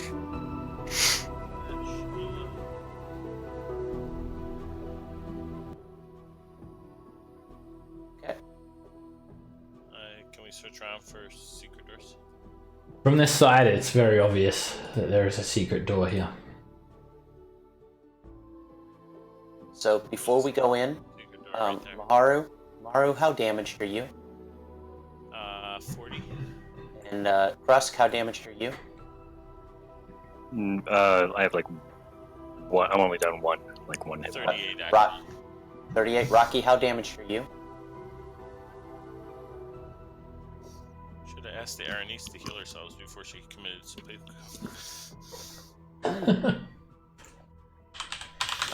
Rocky? Sorry, I'm muted. I'm only down 30. You're down 30? Okay, well I'm gonna do one. I want us to go in full, so I'm gonna go ahead and do another burn. Another 4th level for Aura of Vitality, just to have us completely up. Okay. I mean, So do we think this is where the lady is, or? Well, I think we're getting close, and I just want to... now was Yeah, the maybe I'll- screams coming from down this hallway? The screams, they just seem to be everywhere now. You can't discern the location. It's like they're inside your mind. Yep. Okay, that should get Krusk and Rocky. You guys should be at, or I'm sorry, Maharu and Rocky, and then Krusk should all be at full hit points. You had, I think it was like 35 or 37. I was already almost full. I don't need any. Yeah, I know, but that gave you one. I included that. Oh, okay, sure. I'll take the one. Maybe I'll drink that potion of heroism too. And do you If we want think this is going to be the big fight, I mean, maybe. because we don't know. I don't know. We don't know, but it's one of those, like, it lasts for an hour, so as long as we get within an hour. We have another one also, but... Do you want a holy weapon too? If you think it's that time, I don't know. I'll go ahead and drink the potion of heroism. Well, I can do like Okay. 2 or 3 of them if we need to, or actually 6. But if Okay, not, well, guys- sure. If you want to bring it up, I mean, if we think this is it, might as well. you say buff you it guys up. want some light? It's like bless, right? As I recall. Yeah, and I think it actually like gives you some hit points as well. I think it's plus 10. Yeah. Yeah, 10 temporary hit points. Alright. So do we want to go with a bless from me, or do we want a holy weapon him? Well, Bless only lasts for a minute, so, I mean, we can Holy Weapon, but I guess we can try that. But it's up to I'd you. be more partial to the holy weapon. Yeah. All right. There you go. And when I say we're going in here, I don't think we're going to find her right through this door, but I think we're going to find her in here, hopefully. Yeah, well, this will help us get there in better shape. That's what I'm hoping to. All right. Then, Maharu, why don't you lead us out? Sure. We open the door. How long has it been? Is this Pass Without a Trace still going? Has it been an hour? It hasn't been an hour yet, no. Yeah. Alright, so I'll open the door sneakily like. It doesn't open. It's stuck or something. It doesn't open, Oh. it's stuck or something. I'll open it unsneakily like. You will need to use an athletics check. Alrighty. I'll assist. You, sorry, one sec, my page just froze. What's going on here? There we go. It's just being a little bit slow. Alright, yeah, you feel there's something very heavy propped up against this wall, and you sort of push it open like a door opening outwards, and you like find yourself like pushing a massive fiendish looking statue to the side. Awesome sauce. And you find a temple here. There are 8 statues of Mariliths. Sorry, 6 statues of Mariliths lining the walls. 3 against the north wall, 3 against the south wall. To the west, there is a riser with an altar with more of these fiendish looking inscriptions, and there's all sorts of creatures in here. You see some humanoids. They look like the cultists that you've seen earlier, sort of getting around. They're all human males, and then there's some other white-robed cultists wearing gold masks, and they've got like sacrificial daggers. And there is a man, and he looks like a paladin of some sort. He's got black plate mail on, a longsword and a shield, and then there is a tiefling-looking creature, but not really a tiefling, more of a fiend than any sort of tiefling you've ever seen. And they seem to be just in some sort of prayer when you open the door, but then they'll stop and rise and look towards you all. And the Cambion, this tiefling creature, sort of has this fiery spear that ignites, and the blackguard, he turns towards you all as well. And he speaks.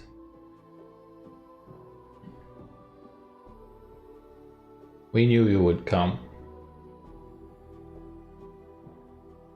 to your own death. You have a chance now, my friends, to join us. Do you not see how you are blinded? Only Zariel can show you the way. Do you know the way? Zariel does.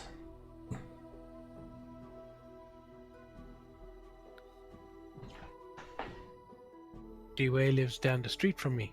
He sells from the corner, but it's okay. We forgive him. No. Now is your chance. Offer your blood to the altar, and you shall be absolved of your sins. Join us. Is this the paladin guy? Yeah. I think he needs to hear a bell. You're gonna just I'm not giving. attack? I'm not giving myself up. You guys giving yourselves up? Well, it might be in our interest. Yes. Where can we find Zariel? Oh. He will find you. He knows of your arrival. Oh, okay. So you're our welcoming party then. Indeed, we have waited for you. It's never too late to convert. Mm-hmm. Perhaps with people of your power, you could rise in the ranks slowly over time. You'll be gifted with immortality and great power, as we have been. Yes, I think I could make a blood offering on that altar. And I'll start to cross over towards it. Yes, come forward.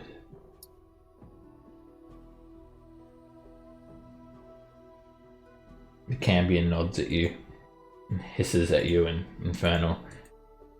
You have made a wise choice.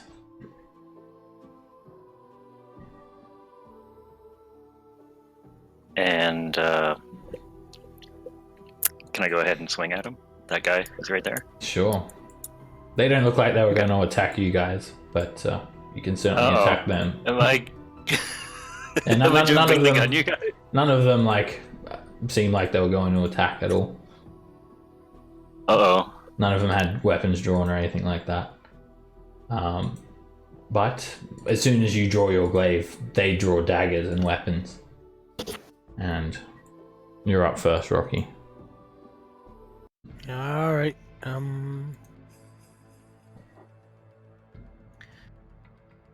I was hoping to.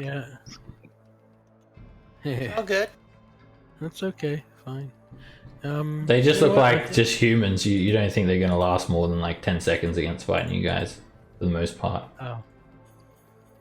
Okay, fine. So then I will. 5, 15, 20, 25. And yeah, I'll toll this guy. Because he looks white. Okay.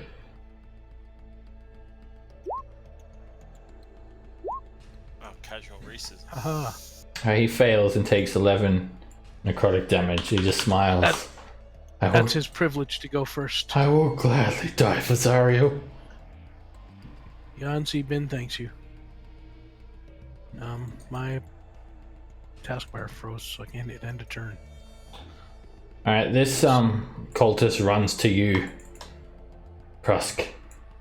Right. Does he will- provoke? Sure. Cool.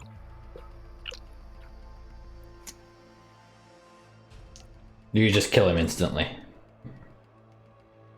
He just drops to the ground dead.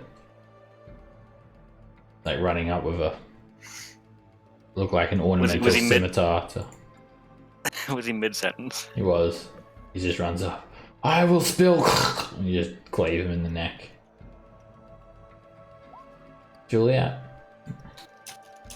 Alrighty. Just move here. Where's my friend? Where's my best friend in the wide? If you're doing wide- a fireball there, it'll just kill them all instantly. You don't need to roll anything. Yay! Except for the blackguard, who's a little bit tougher. Yeah. So let me find. Alright, you just scorch them all, and they just drop to the ground dead. The blackguard, who's a little bit tougher, he will get a dex save. He's tougher, but he's slow. And he takes 39 fire damage, he's still standing.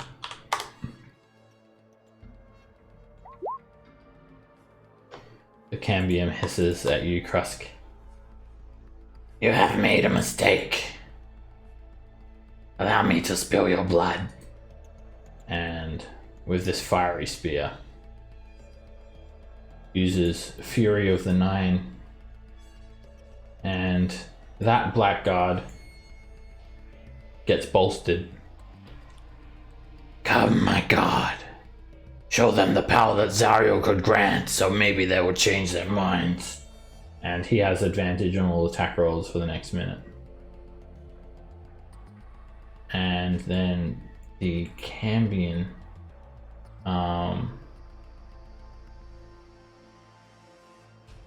it now attacks you twice, Krusk, with its spear. Both attacks miss. Krusk. Okay, I'll go ahead and swing at him with the glaive here. That hits. For 37 damage. Oh, holy weapon! I remember you, old friend. Yeah. And a 22 hits. For 27 damage. And that hits. And you kill the Cambion.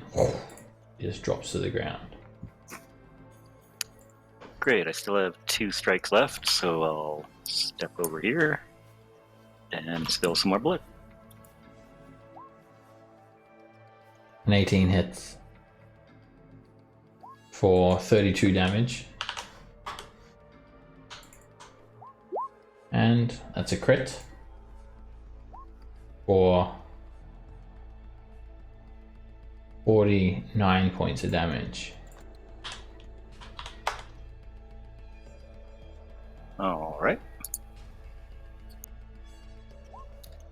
Why do I see like a shit-eating grin on Krusk right now? He does love Is that. that me? Well, Foresight and Holy Weapon. I mean, come on. It's crazy. Foresight, Bless. Holy Weapon, and Bless. And you have Heroism, let's not forget that. So, yeah. You're kind of really enjoying yourself right now. A 17 misses. 28 hits. For 11 plus 18, 29 points. And a 17 misses.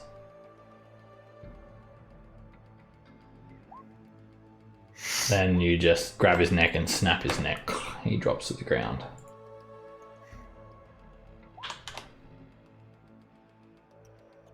You guys get 800 XP.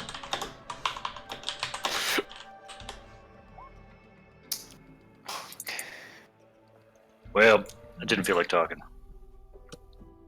That's alright. As you guys are fighting, there's like 6 more people just walk into the room. Some of these robed cultists and some other like noble looking men. You could swear they're like they're knights, like loyal to any noble king, but they're in this place and they sort of just enter the altar room and smile at you all. It's never too late for redemption. Again, they don't have weapons drawn or anything like that. But I do it in a way that I don't look cowardly. as you know, I kind of push him forward a little bit and say, yeah, you know. So, are you saying you're just gonna let us pass? Of course. Okay. Only by free will can you truly devote yourself to Zario. So where can we find Zario? She finds you, my friend. Oh, good. We can just stay here then. Actually, this guy in the plate, or I'm sorry, with the, she had like a fiery spear. Was that right? It's just a spear now. It was on fire when she was holding it. Okay, it doesn't look magical, is what you're saying then, right? Now it looks like a normal. Yeah, it's just a black spear. Regular looking spear. Okay, and then was she? And this guy was in full plate. Did it look magical at No. all? Nope. It's like ornamental, if anything. And Ornamental. Okay. yeah. All right. He just had he just like had a glaive in his hand and nothing special about it. Yeah. No, Krusk has a glaive. Okay, Krusk likes to show him what a glaive. Yeah, and I'm looking real haughty, as long as I'm behind Krusk. Yes. Okay. You don't look hot wherever you stand. Well, haughty, not hot. And Not a hottie. as they're talking to you, you can't help but like just try and block out these horrific screams, sounds of torture all around you, and the smell of burning meat in the air. All right. So, unless anybody else has another idea, are you ready to continue walking forward, gentlemen? I think we should visit a post or something for a few minutes before we walk forward. What do you mean, visit a post? Well, my armor's kind of chafing and I gotta make adjustments. And I gotta get rid of some water too. Ah, okay. We'll take a 10-minute bio break now. There we go. The subtext finally reached through. I'll see you guys back soon. Yep, be right back. Okay.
How you guys doing? I am back, and I feel much lighter.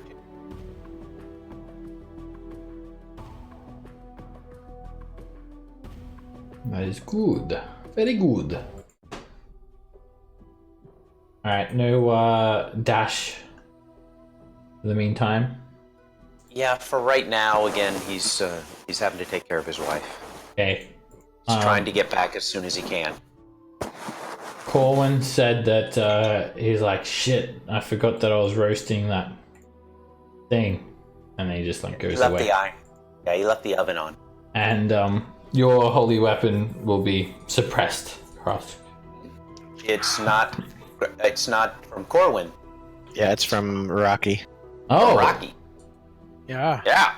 okay. Woohoo. And it's not suppressed. Alright, so you head through the temple, and these people seem completely and utterly devoted to Zariel. They look like Generous. regular people. Just Yeah, my map Thank won't you. slide over. just humans. Some dressed in armor, like knights. Others in brown robes, white robes and gold masks. They step aside and just give you this eerie smile. The smell of burning meat permeates the air. Can I have some of that to go?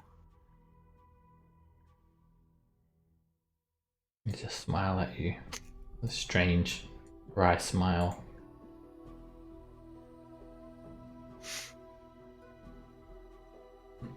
Sorry, just reloading my page for this.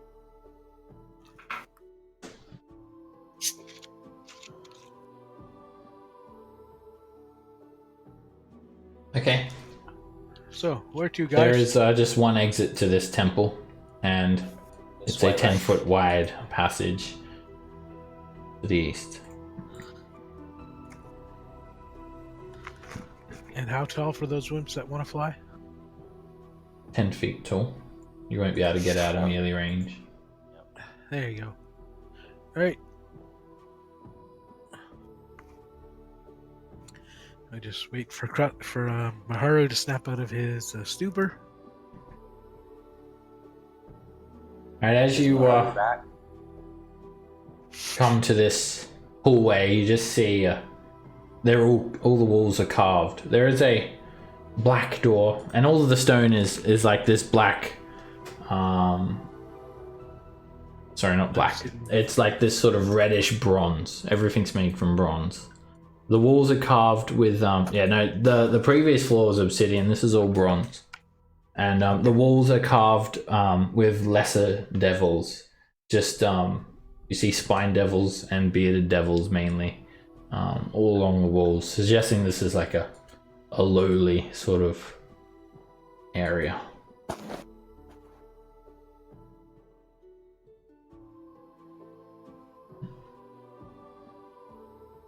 I don't think Maharu's back yet. I'll move him up. All right. So I would be brave, but I feel much braver when Krusk is in front of me right now. I mean, yeah. I mean, look at that face. How can you not Yeah. be calmed by his? I know. Weird connection It's- problems there. I think I'm back. It's all good, sir. You're coming through a bit quiet there, Mr. Krusk. Check, check. Is that better? Yeah.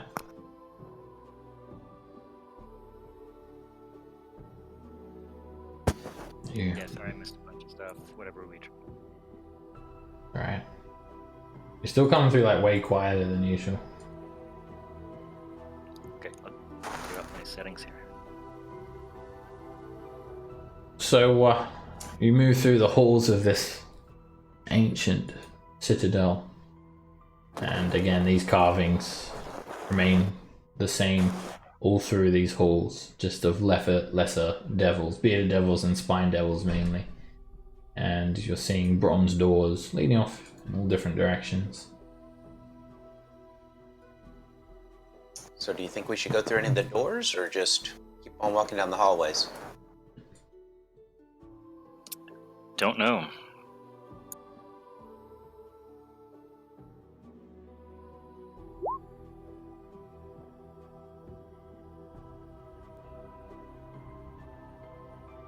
Do I hear anything on the other side of the door? No. It's very hard to hear because of the constant screaming of torture that's just present everywhere, but you're not hearing anything in addition to that. The All door right. is solid bronze. Well, maybe we should open them in case they're full of enemies that would come up behind us if we got into a fight up ahead. It's possible. I think that's something Ivan would suggest anyway, so okay, let's open the door. Alright, this door opens easily enough, and to your surprise, it's a completely empty, featureless room. It's about 30 foot square. It has an alcove with another door set in it to the east. But the purpose of this room, you don't know. It may be just like a holding room for lower level devils or something like that. There's not a single feature. It's for their muddy boots. All right, you want to open this one? Sure, I'll open this one. All right. Alrighty, you push this door open. It leads into a sloped hallway. It sort of slopes downwards to the north, and there is another room here. You see 4 humans clad in armor, and they're standing around an ice devil. The ice devil seems to be like communicating to them somehow as they are like watching. It's like they're receiving some sort of lesson. And a couple of them sort of peer at you and smile. Hi guys. And as you enter, the ice devil sort of whips around at you and hisses to you in Infernal. I bow and say, "No comprende, senor." Lessons are underway. Begone. What do you teach? And he just like continues doing a lesson, and he's like teaching him the infernal alphabet. Oh, I always wanted to learn Infernal. But if you don't step out, Rocky looks like he's going to attack you. Yeah, let's keep on heading south. Let's Oh, you wimp. Come on, that was supper. I need some popsicle. This hallway is very, very long, moving back and forth, and there are passages in all different directions. You come to a intersection. You look down some steps to the south, and you see a number of humanoids, gladiators, barbarians. They seem to be sparring in a heated battle, swinging axes, dodging, kicking. Looks quite brutal. To the north, you see a bridge. There is a circular abyss and a bronze bridge crossing the way. You see a large group of hobgoblins, all sort of just standing around talking to the north, and everything is sort of lit here, like quite brightly. There's just this ever-present orange glow, and then you see like a patrol of like 4 heavily armed warriors and another 2 hobgoblins just sort of moving out from that room, and they're just like marching towards you guys.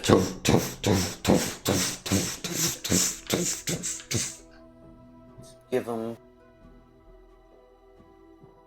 some space.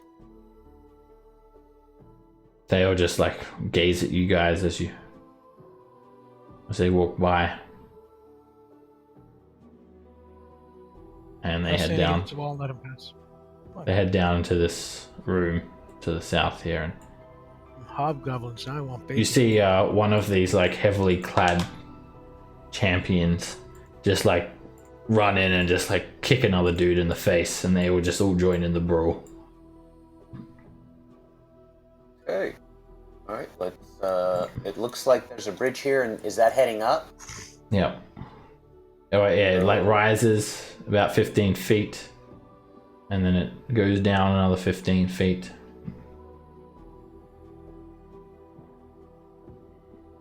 There's just like a little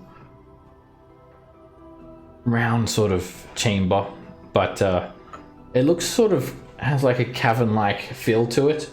It looks sort of rough hewn, and you see these like streaks of bronze, like this is sort of like half carved into the mountain here.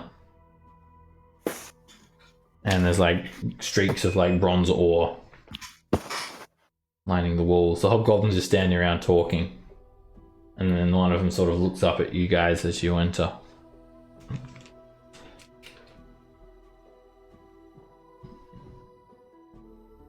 You feel like this area is like actually like carved into the Stigmaris mountains themselves. Part of it. Okay. Cavern. I'll stare these hobgoblins down if they try to look menacing or anything. One of them just looks at you and yells something. I mean, you don't think it was very nice what he said, Krusk. I had one of those, but the wheels fell off. Yeah, I just glare at him like One of them just like one of them just like goes up to you and starts yelling in your face. I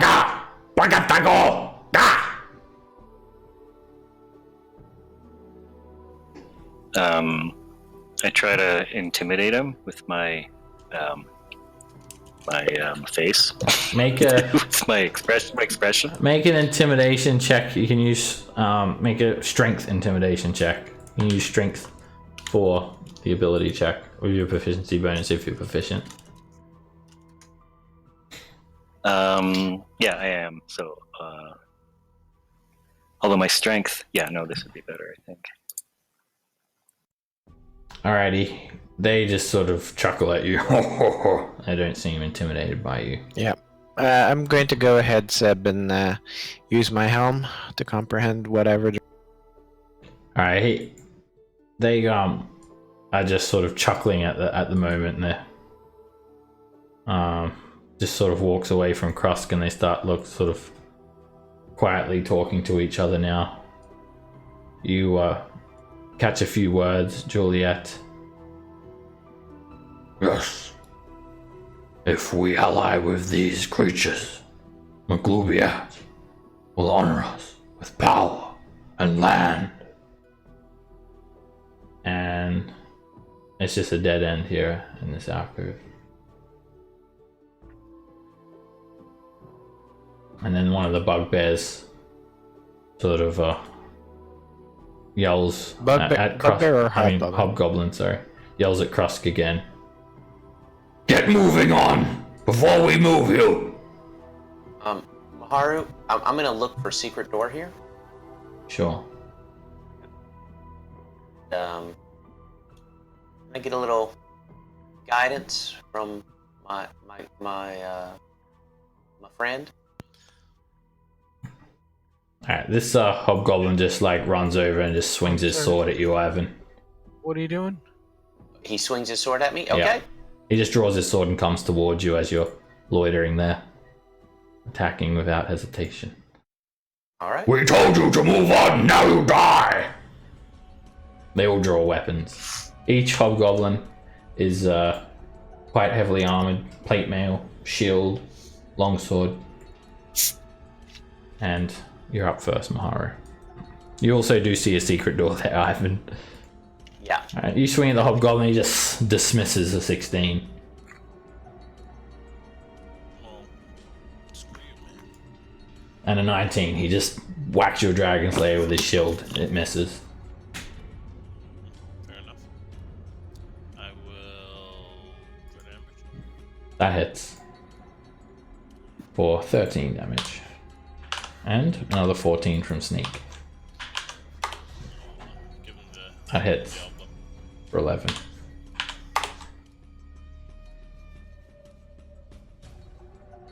Rocky. Alright. I will go there and yeah, I'll do that. Alright, Word of Radiance. That is 4 con Why is it saves. 2d8? Shouldn't it be more than 2d8? It should be 46. 40. Yeah, you've got it. You've got it there. You've got Divine Strike ticked. It's Oh. That's why Okay. you've got that damage Right, there. ignore the top one. Right. Okay. Just roll. Sweet. All of them fail and take 11 radiant damage. This little shockwave explodes from you. Hee hee hee. And then as a bonus action, I would like to do nothing because Krusk has a holy weapon. Alright. Alright, Done this deal. hobgoblin warlord just Thanks, tries mate. to whack you on the face with his shield. Rocky. That misses. He pushes in again to attack. And he hits. He whacks you on the face for 7 bludgeoning damage. Make a strength saving throw. Did Okay. Foresight go away? Doesn't have disadvantage. Rocky doesn't have foresight. Oh, Rocky, you're good. Yeah. Actually, where is Krusk? I'm right there. Alright, I need to reload my page because you were just invisible on my screen. I can't see your token. I Making sure. took Yeah, I can see a him. I can see pill it of now. invisibility. Alright, he doesn't knock you to the ground. And then he makes a third attack with his longsword on you, Rocky. And that misses. The next hobgoblin, the one next to you, Maharu. I think the API went down. He just starts yelling out, "We must claim our territory!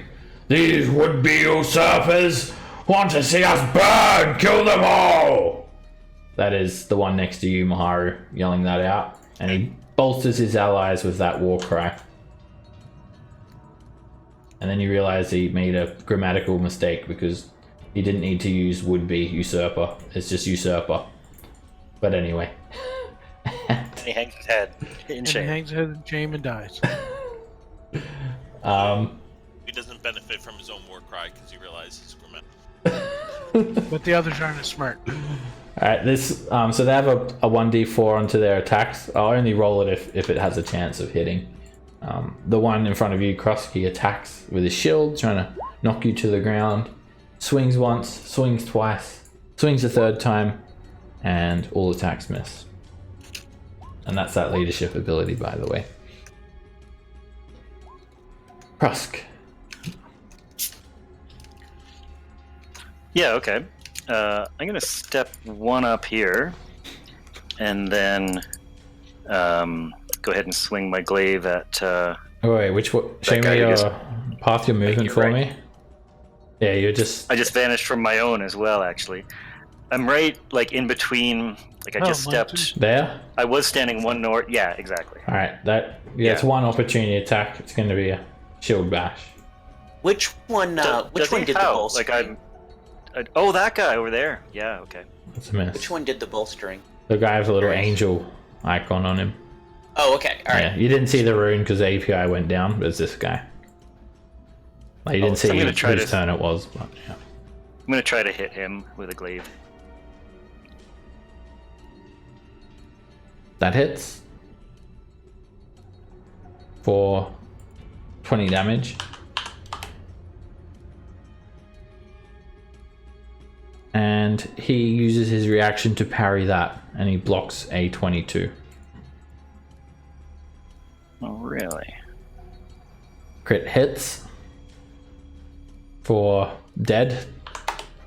For dead. Wait. I'm sorry. 40. Was that 64? Yeah, that's 64 in one hit. You It's just the buffs. scrape his neck out with your glaive. Krusk, and he just grabs his neck, his blood pours over his hand. Super. So that was what, 1, 2, 3. I have another 2 swings there. I'll just swing at the guy who's like right there. Rocky, you also take another 17 bludgeoning damage from that attack before. And Krusk, this one? Alright, you hit Yep. him for 68 points of damage. Oh gosh.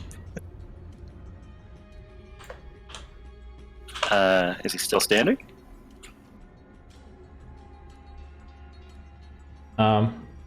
Wait, do you have... Oh yeah, I see. He is actually. So Oh, okay. I got hit for the Then 7. How did I get hit? For the 17 rest? more. You got hit for 17 more. Before, when he whacked you with the shield there.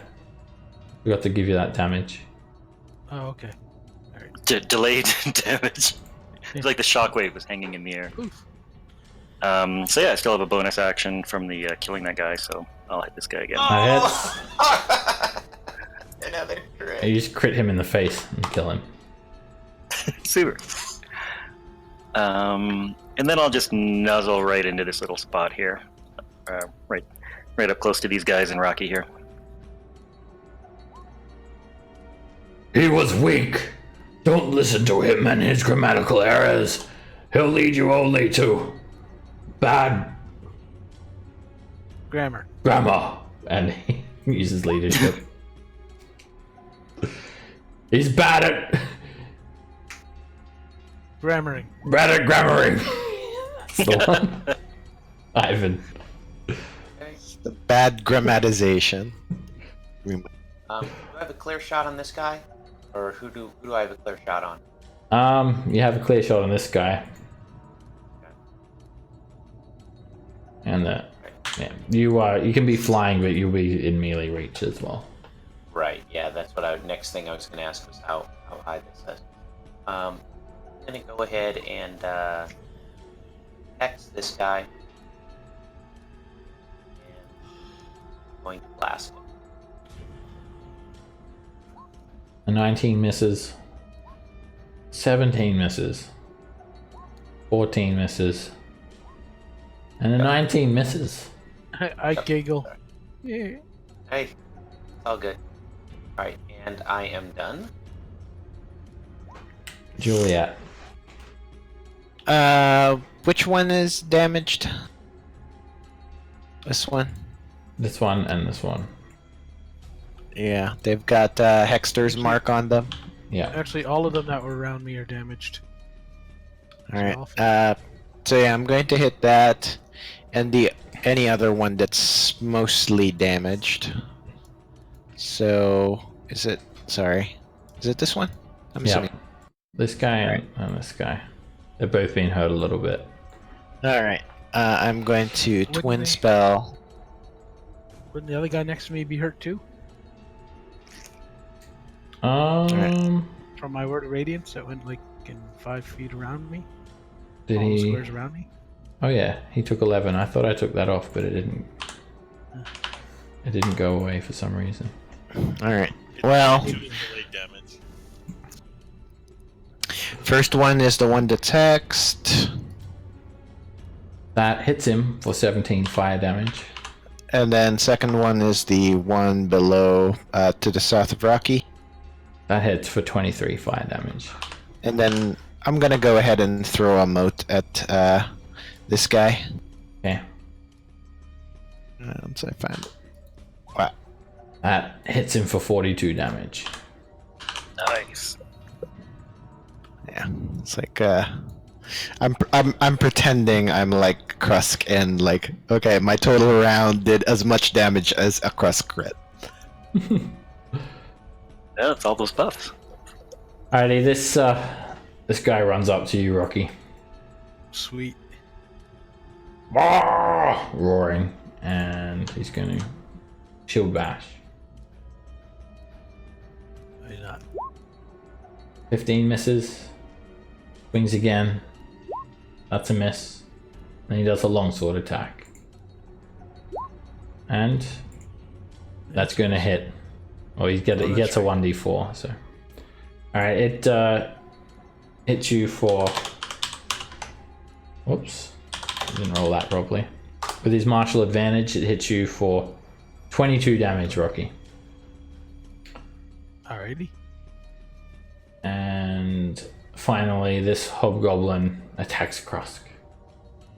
Shield bash. 22 misses. And again, a shield bash. That hits Krusk. Make a strength save. Foresight? Foresight. Oh yeah, 18. Yeah, that's a miss. And then he does a longsword attack. That one Good will. thing. That one will hit. No strength save. You're hit for 23 damage. Is that a non-magical slashing weapon? Yes. Ah, 11. Also, I've got the heavy armor mask, which takes Alright. 3 off. I'm not Eight. sure when it takes 3 off, though, Yeah. whether it's... That'll be so wait. Okay. Instead, that'll Takes be 3. 10 damage. Krosk. Thanks. Maharu. That is a miss. That is a hit. Actually, sorry. A 22 is going to get parried with his reaction. I grumble at him evilly. Then I try and kick him. That hits. For 10. Monk on arms doesn't count as a thing, I think I remember. Yeah, it does, doesn't it? For sneak attack? No, it's not a finesse weapon.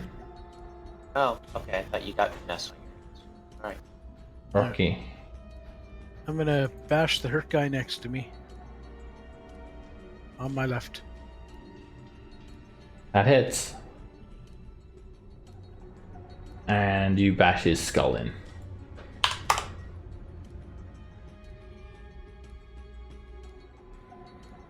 He did it, and I point across. Fools! See how the error of his grammatical ways has led you to defeat! I am the most grammatic ratio! Actually, this guy's still giving the speech. He just does that anyway, but doesn't actually give the speech. And he's going to attack Rocky with a shield bash. Ow. Make a strength save. He bashes you for 18 damage. Doesn't knock you to the ground. Can I use Sentinel in my reaction to attack him? Because he attacked... Sure. Yeah. Great.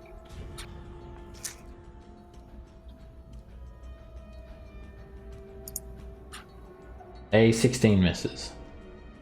Oh dear. Swing harder next And time. then he's going to move away from you, Krosk. Moving over here. And then he's going to keep attacking Rocky. He'll do another shield bash. That hits. Make another strength save, Rocky.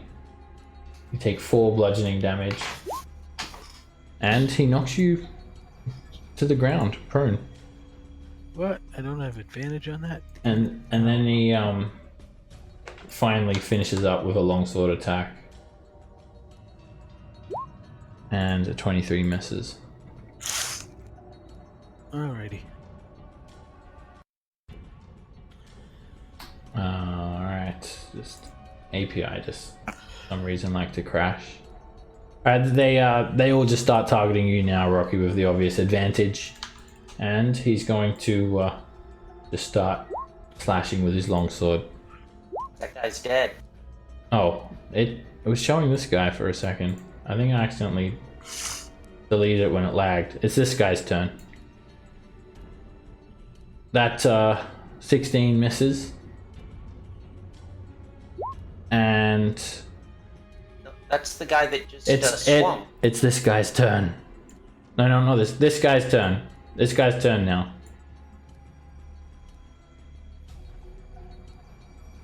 Just wait, sorry, which one? Oh no. Sorry, the API just messed me up then. Actually, yes. Ignore those. Yeah. I think I... This guy went. Okay, I got it. Yeah. You're right. Krusk. Would I be able to like step over Rocky, like basically get in between him and them? You can't There you go. occupy another creature's square. Just bash Then him. I'll take one step over here. Oh yeah, I guess I can just reach over you, eh? Yeah. Well, anyway, I'll take a step over there and glaive time at the guy with the wings on him there. That guy. It's a crit. Oh, sweet. That's 36 damage.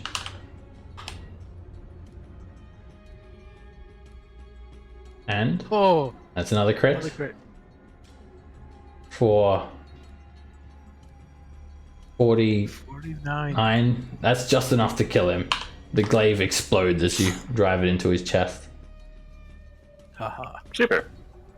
I'll step I'll step like right onto his corpse and put my foot on his face because I'm evil now, and that's fun. And swing at the guy who's like right above me there. A 22 gets parried with his reaction. I thought I might. Got 2 more swings. That hits for 34 damage.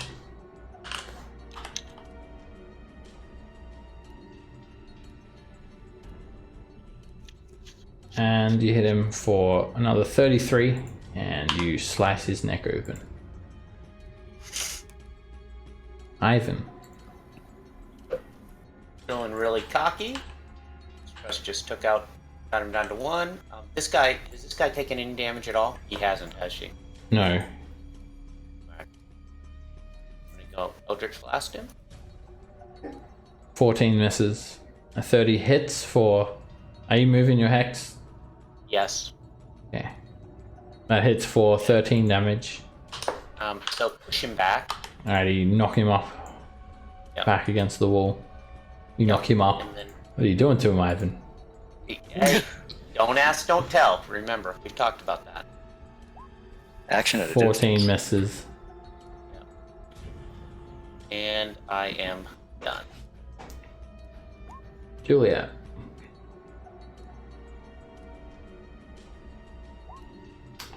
He blocks a 19. Alright, that's it. Alright, yeah, this hobgoblin moves around here. And Would that provoke? he's still within your reach. And then he's gonna start he's not gonna start trying to bolster himself, he's just gonna start slashing Rocky. Makes 3 longsword attacks. He hits with 1 attack for 4 slashing damage. You interrupted my snoring, you bastard.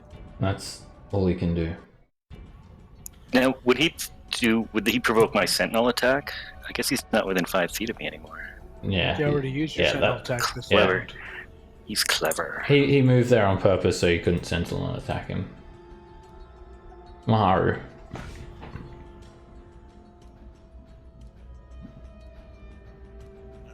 You know the drill. That gets parried. That's a miss. Oh, I didn't mean to hit that. I'll hit that one. You try to hit him with your hand crossbow over the head and it also misses. I jump on him, and then I head away. Rocky. Alright. I'll stand up. And then I'll bash him.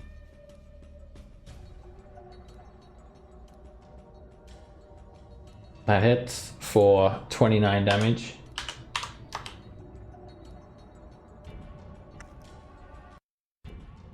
Don't hit me. Right, I'll bring some holy might to bear. Just from where I'm standing, even. Right there. That hits for 31 damage. And the 22 hits for dead.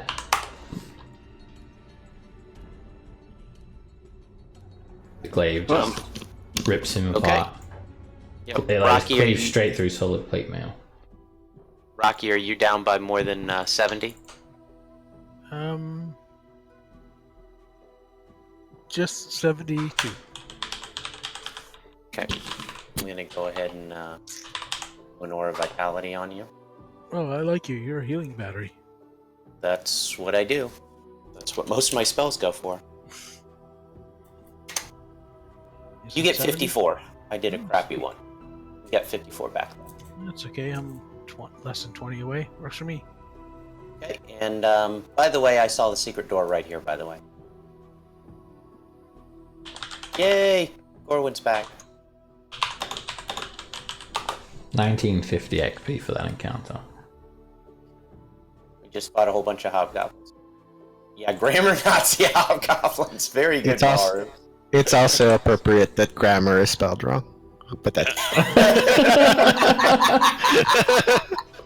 Oh, that's funny. I saw My the little grammar squiggly don't know red how line, to I was like, I'm not correcting it.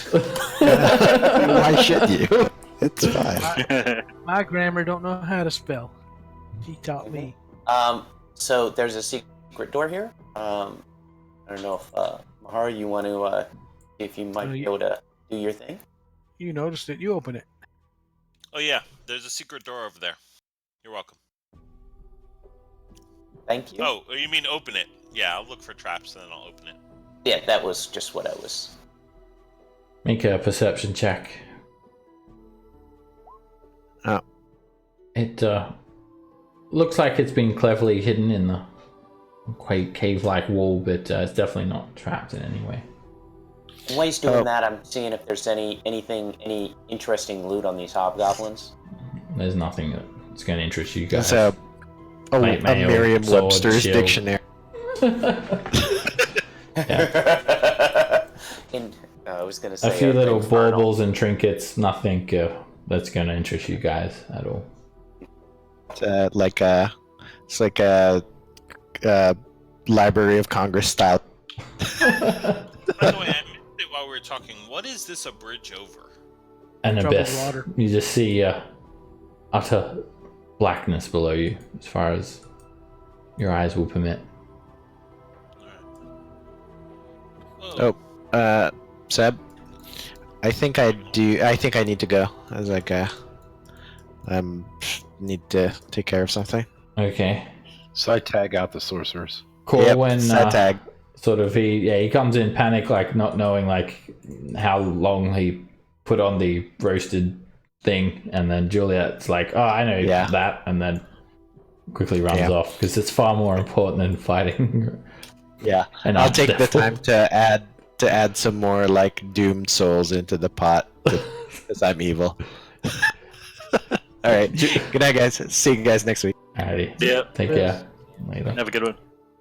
Juliet goes to just like go and put that corpse back on the roasting fire that Corwin took off like last session. Alright, in this room, it looks like a sarcophagus. There is a stepped dais leading up to a stone resting chamber for the dead. The roof is 20 foot high and the walls have frescoes all over them. These ones depict medium ranked devils. Not the highest ranks like pit fiends, not the lowest ranks like lemurs, but the medium ranked. You see all around the walls horn devils, Erenice, pit fiends. They are greater devils, but they're not archdevils by any means. And there is this inscription on the sarcophagus. It's written in Infernal, and it has a name. Nailbrank.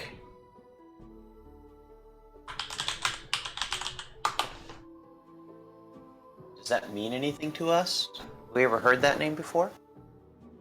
I haven't. And it says,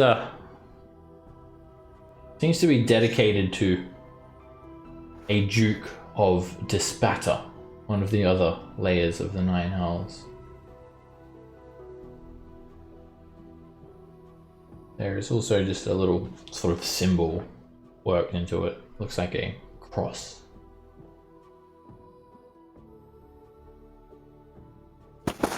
I'm sorry, it looks like what? Just a cross. Cross. Yeah. Like enclosed in a circle. Some sort of holy symbol of sorts. Okay, can I make some type of Religion knowledge check. check of something? Okay, religion.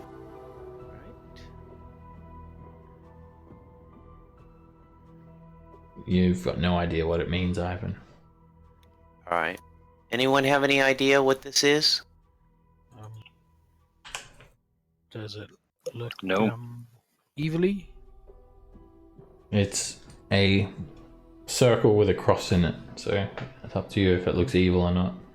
You've got no idea, Cole, and you think it might have something to do with like one of, the layers of the 9 hells or something like that, but I mean, you're I stumped.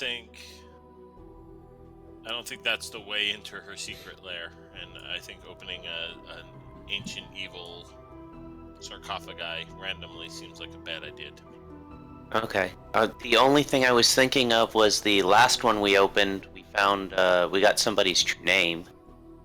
But yeah, I won't argue with that. This one definitely has a lid. Like it can be opened. Would you say it has a lich? What? A lid. A lich. Don't give me ideas.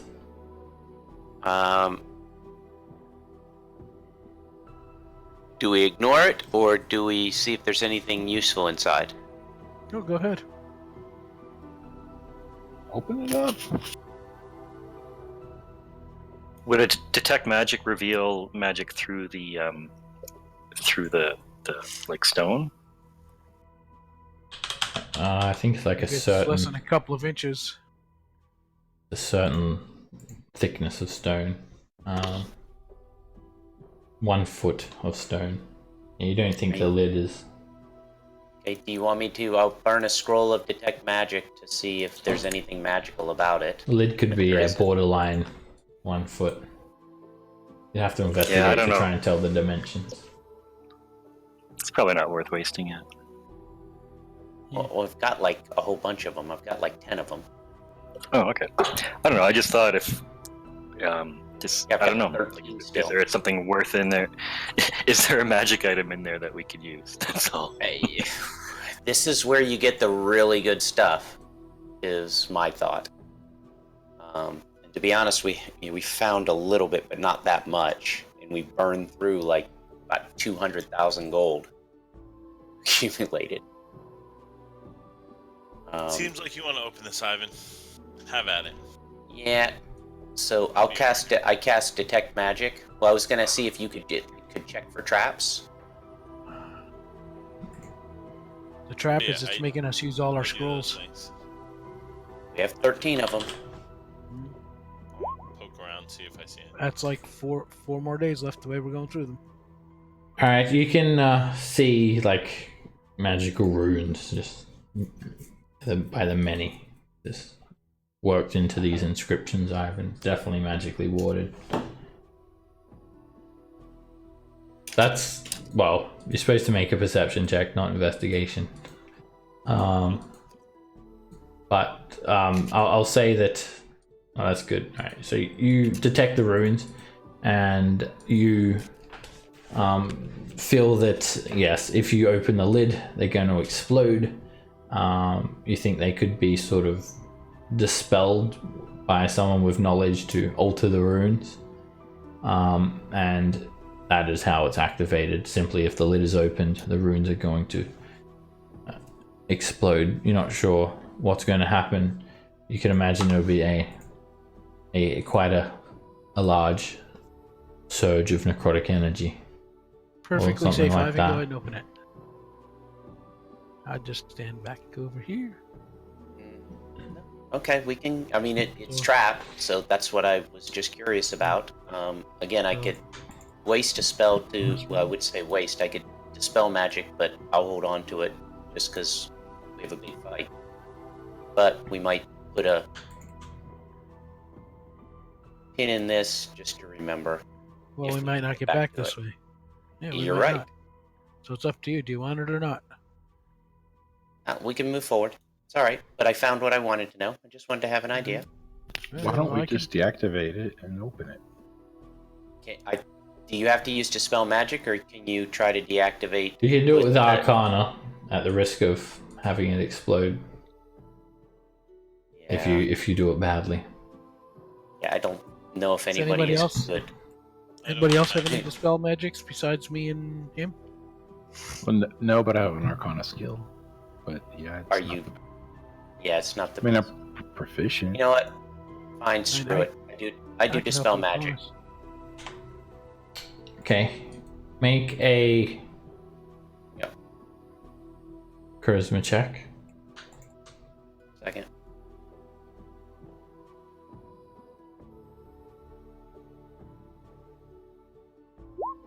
And I'm going to go ahead and use Peerless on that.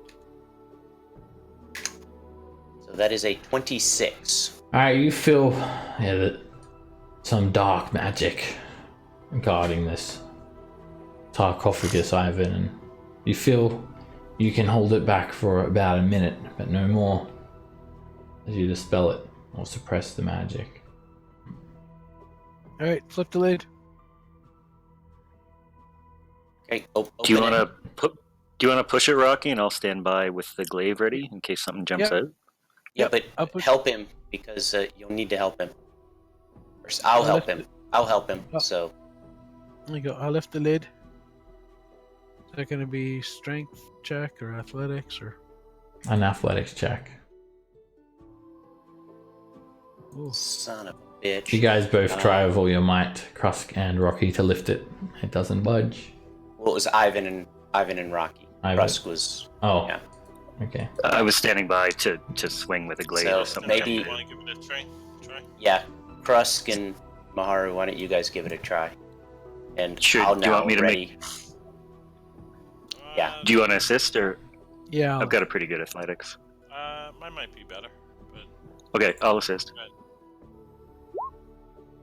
Yep, yours is Whoa. better. Maharu, you just like use one finger to lift it up, slide it off to the side, and there is a large corpse bound in wrappings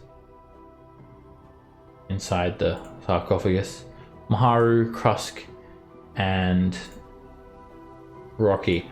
As the lid of the sarcophagus is opened, there is this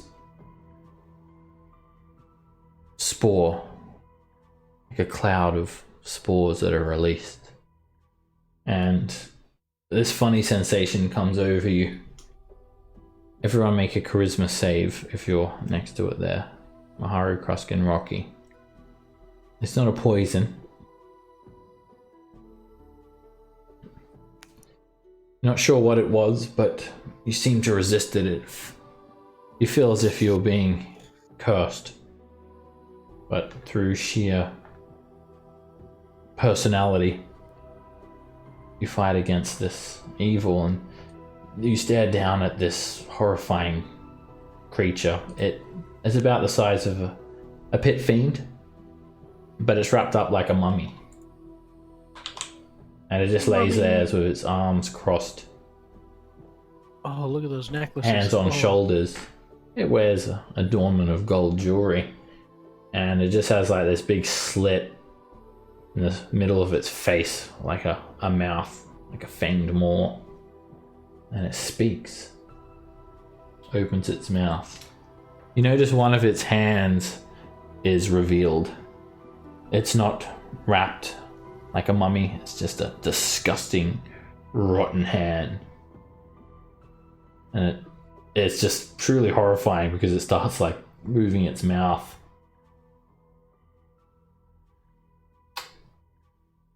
And it has this deep, very clear voice issuing from it. You approach Zariel, Lord of Avernus. And then it cackles. Good. I'm glad we approach him. Where is he? Leave me to my rest. You will face your doom. And then it just wilts away into a pile of mush, leaving behind only the hand.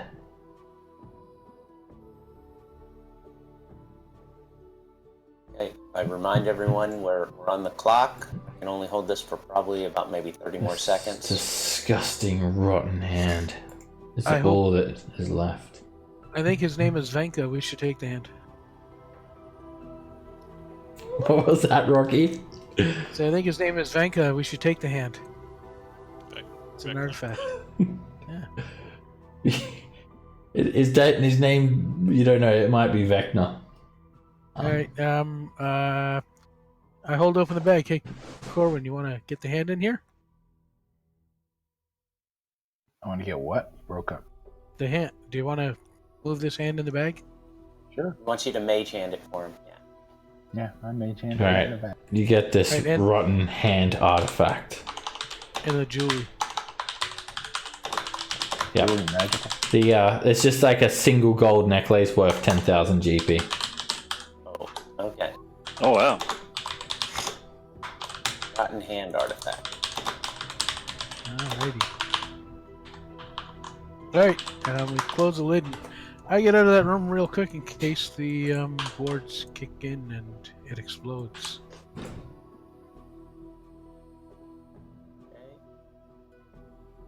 Sorry, I'm typing, so Ziploc bag. What's Yep, Ziploc.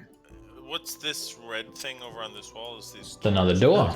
Yeah, some massive bronze doors. They're like 20 feet high. They're arched. Inscribed with all sorts of fiendish lectures. Some of it's written in bad grammar. So hobgoblins? It's written in. Everything's written in Infernal. With a hobgoblin accent. Alright, Sorry guys, I'm typing jewelry do you stuff. want to open the other doors? I mean, we have to if we want to keep on moving forward, I would think. Alright. So Sure. if we after we get out of this room, on the door here. where's Corwin? He's back in the hallway. Want to join us, Corwin? Sure. See where we are? It's about as good as I can get. You like see He's through already the tried door. to- You got like X-ray vision there, Maharu. Alright, the door's safe. And you find a gallery here. I say that because the walls are adorned with frescoes, but these are huge murals, like it's a 60-foot high roof, and we're talking about a mural that spans like the entire wall. It just shows this epic scene of the highest ranking archdevils of all the different layers fighting demon lords in these epic looking landscapes. There's like different features of the different layers of Nine Hells, and all above it is like Asmodeus looking down on everything, smiling as if he owned everything inside of Bator and all of the layers. There is just this ominous 10-foot diameter black pool in the north of this gallery. Another set of arched bronze doors to the west and a rectangular bronze door to the south. So now that we're out of that room, why don't you guys want me to cast Identify on that rotten hand? I have like 10 scrolls. Sure. Sure. Alright, I'm casting Identify on that hand with a scroll. And I'm sorry, we had 11, so now we have 10. Okay. So you hold this hand, and when you identify it, you feel a terrible sense of evil overwhelm you. And this information just is known to you. It comes to you all in one hit. A bit of a story. Seldom is the name Vecna Huh? spoken, Hey! except in a call. hushed voice. Vecna was, in his time, one of the mightiest of all wizards. Through dark magic and conquest, he forged a terrible empire. For all his power, Vecna could not escape his own mortality. He began to fear death and take steps to prevent his end from ever coming about. Orcus, the demon prince of undeath,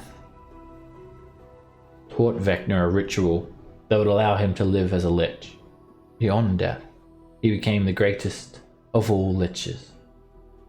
Even though his body gradually withered and decayed, Vecna continued to expand his evil dominion. So formidable and hideous was his temper that his subjects feared to speak his name.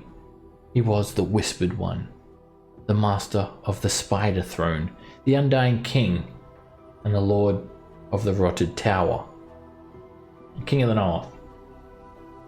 Some say that Vecna's lieutenant Cass coveted the Spider Throne for himself, or that the sword his lord made for him seduced him into a rebellion. Whatever the reason, Cass brought the Undying King's rule to an end in a terrible battle that left Vecna's tower nothing more than a heap of ash. Of Vecna, all that remained was one hand and one eye, grisly artifacts that still seek to work the Whispered One's will into the world. This is, you guessed it, not the eye of Vecna, but the hand of Vecna. If anyone had doubts that it was the eye, definitely not. Your doubts are... Was the eye in there too? No eye pull. Okay. To attune to the hand, you must lop off your left hand at the wrist and press the artifact against the stump. The hand grafts itself to your arm and becomes a functioning appendage. If the hand is ever removed, you die. It will have some random effect that you won't know until you attune to it. One of them will be detrimental, the other two beneficial. Your alignment changes to neutral evil, and you gain the following benefits. You get true sight, and you can use your action to see as if you're wearing a ring of X-ray vision. It has 8 charges. Oh, yeah, that's the hand. I told you it was the hand, not the eye. But if it was the eye, so yeah, the hand. That's what it would do. So your strength score becomes 20 if it's not already 20. Any melee spell attack you make with the hand, and any melee weapon attack does an extra 2d8 cold damage. It has 8 charges, and you can use Finger of Death, Sleep, Slow, Teleport by expending charges. Every time you cast a spell from the hand, it casts Suggestion on you, demanding that you commit an evil act. It might have a particularly special effect in mind, which would be up to my evil discretion. And if you become attuned to both, then you get like all sorts of crazy evil powers. And to destroy the eye in the hand, the creature has to be slayed by the sword of Cass.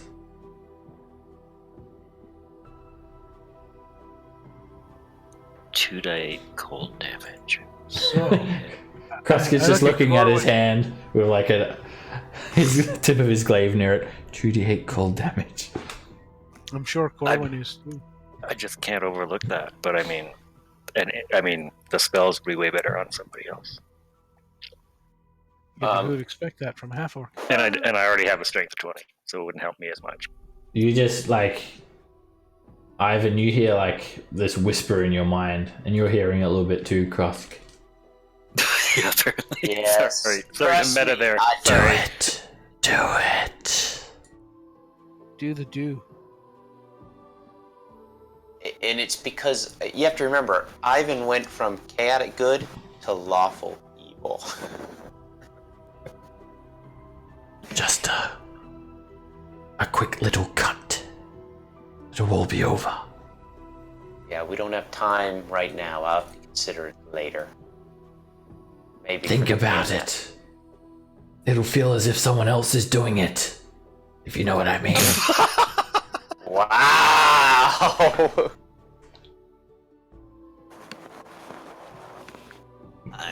I prefer it when I know that I'm doing it, but okay. It's like when you sit on your hand for a long time and it falls asleep.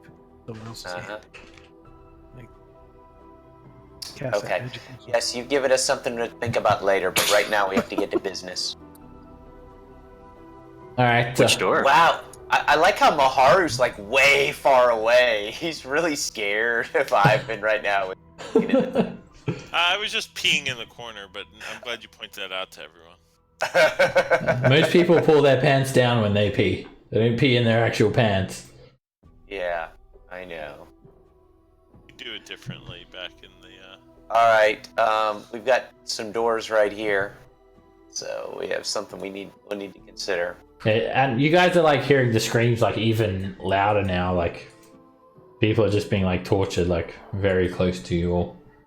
Yeah, it might sound bad, but for Ivan, it doesn't bother him as much as he knows that it used to be, and now he's thinking, if they were weak, they wouldn't be screaming. So that's kind of what he's thinking right now. So which way, south or west, guys? Big doors. Okay, Maharu, I think, is investigating here. All right, it doesn't look trapped, Maharu. These are arched bronze doors. And you push it open. Arch front doors. You see a 20-foot square room ending in another arched set of bronze doors. Am I the only one that thinks that might be a trap in there? Nope. But let's set it off. Go ahead. That's suspicious. It's a gelatinous cube. Alright, Maharu, walk straight into there and And make a dexterity save. Did you not hear me?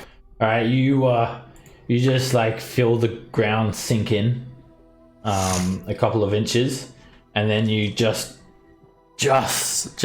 manage to dive out of the way, and you just see like the walls just snap together like instantly, and it would just leave you just like nothing but a pulp if it had hit you, and then the doors just like they move back to their original places and the floor rises again. So was that? Other door? Well, maybe we can disarm it, but Oh, we yeah, might try. yeah. Or just leg it. Or Yeah, maybe you can and, just fly across.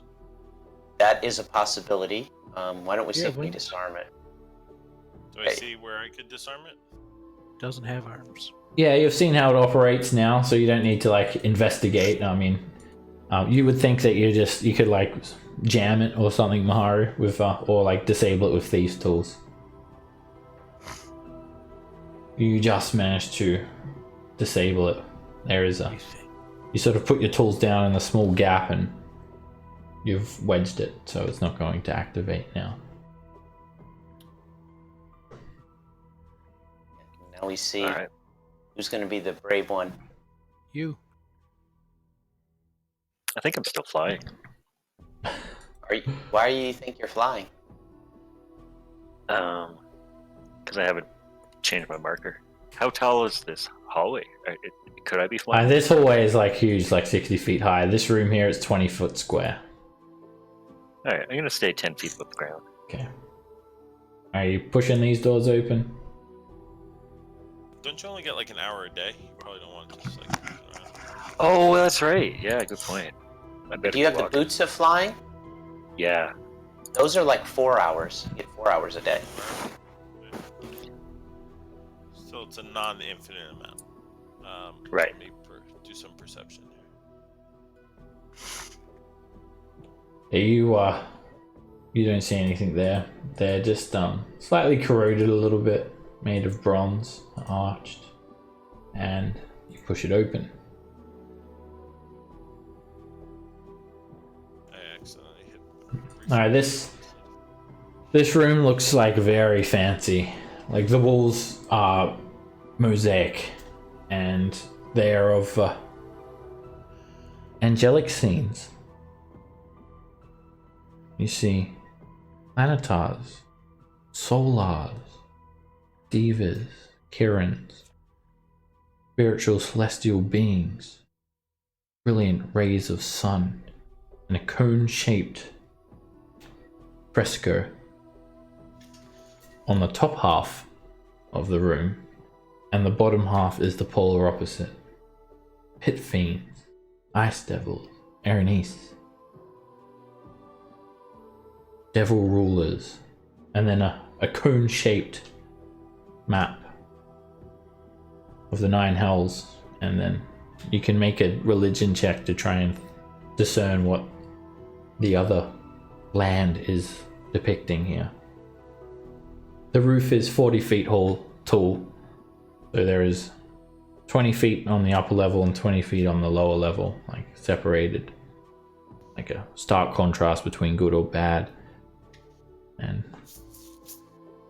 if anyone want to try and figure out what this represents? Well, I guess I'm more concerned about the demons that are right there. Alright. You, Alright, Rocky, as you gaze upon it, you realize that it's depicting Mount Celestia, which is like a holy divine plane where all good things come from, and then the exact opposite, Bator, the 9 hells. Both have this sort of cone-shaped configuration to these opposite planes. Now, standing here like guards are these 2 armed creatures. They carry like some sort of like guns in their hands. Do they have roses too? No roses. Okay. Or crossbows, not actual firearms. Crossbows in one hand and these wicked looking blades in the other, like meat cleavers. And they have what looks like some sort of grenades, fragmentation grenades, just along their chest. Yeah. They wear purple cloaks, and they have these like jutting tusks coming out of their heads. And they're both just like pointing crossbows at you guys as you walk in. I nod to them. Greetings. No one may enter this chamber. Too late. We already did. So, is this how we... Can we meet Zario back there? She knows we're coming. Make a deception check with disadvantage, Ivan. It's not deception. We were told she knows we're coming. She knows we're coming. Nice. Well, I mean, I got a 17. Oh, well, I guess. Yeah, good point. I guess it's hard not to do that's... well. Yeah, I mean, It's actually not even that good. Yeah, for you. No, it's not a good... But Very well. And then one of them sort of shifts the crossbow to this door here. Okay. Is that where she is? He nods. Okay, I'm going to do an insight on that. Sure.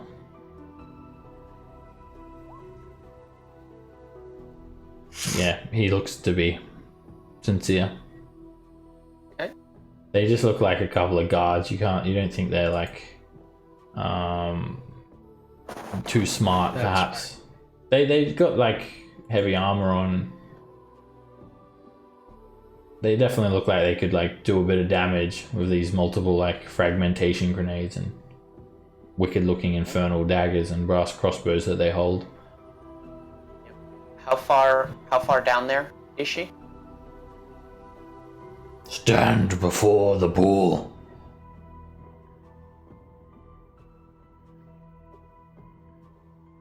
Wait until she receives you. Okay. Down this hallway? To the north. Oh. North door. Alright. I'll open the door. You see a circular domed shape chamber. There is a 5-foot diameter black pool similar to the one that you saw in the previous hallway.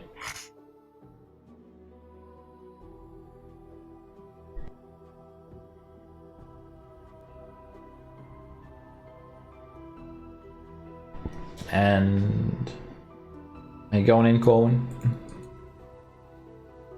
Yeah, Yes. The Orthon just like closes the door behind you guys as you go in. This whole place creeps my character out. He doesn't want to go anywhere.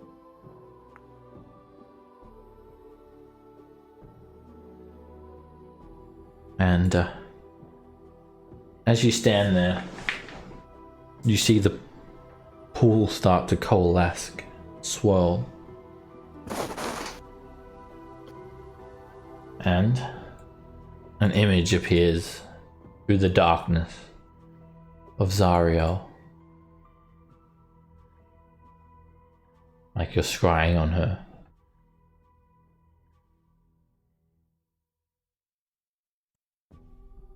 Greetings. And she doesn't at all look surprised to see you guys.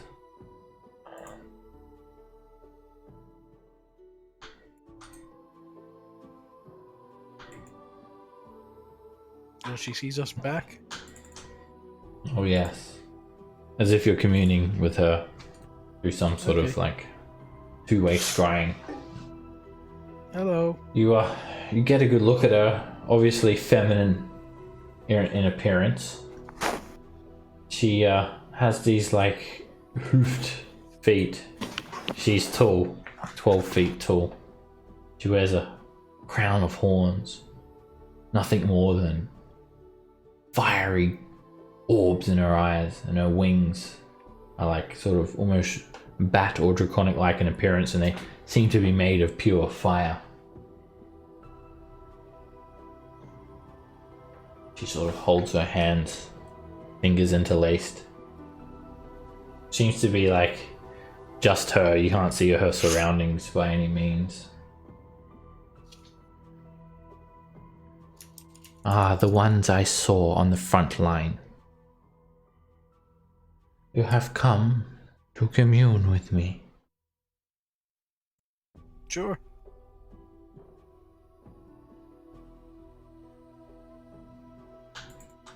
What is your purpose?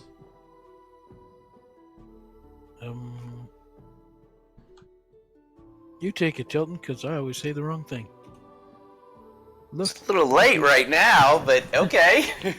Rocky tact. That should be an inspiration. Huh? Well, I don't want to tell her that we've been sent to kill her on our way to kill Tiamat, but you know. Yeah. Yes, we would like to meet you. How can we facilitate that?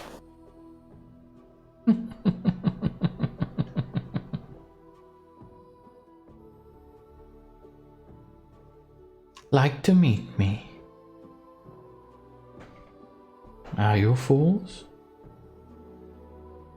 Been called that more than once, yes. And you think I am a fool? I swiped right. Not really, no.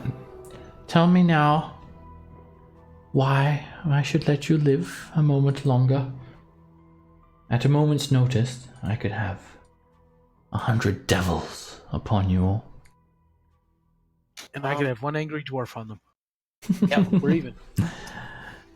I will Because- admit, your presence has intrigued me, and that's why I have allowed you to proceed so far into my lair.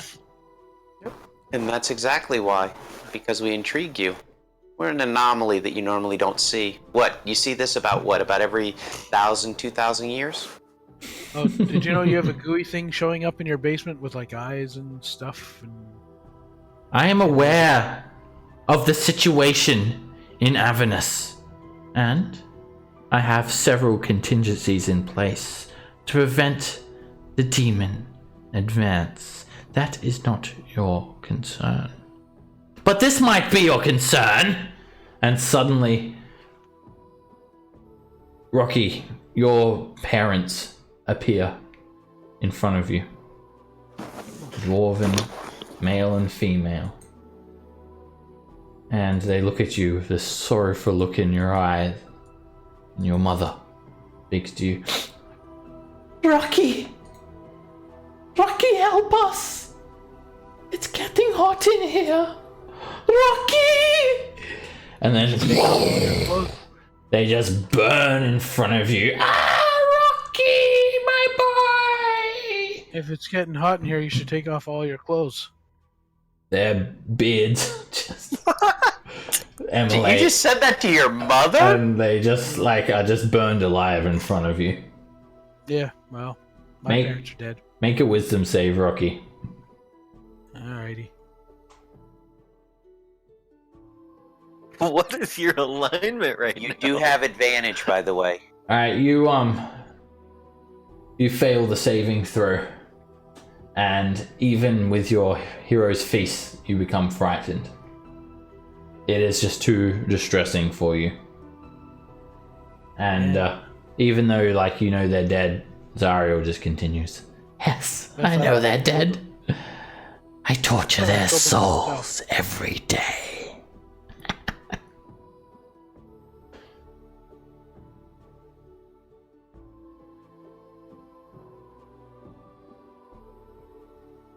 So tell me again, why? I should not have you all killed.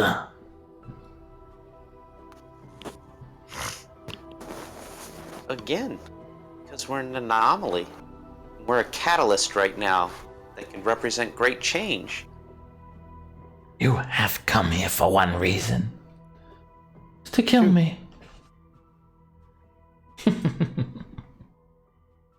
Oh. Two And reasons. this little We've all- toy?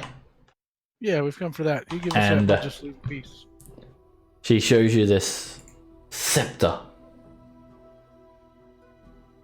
It looks quite nice. It's gold. It has a blue orb and like a wing sort of design. I'll show it to you guys. It's the High Shanatar scepter. You don't know what it does, of course.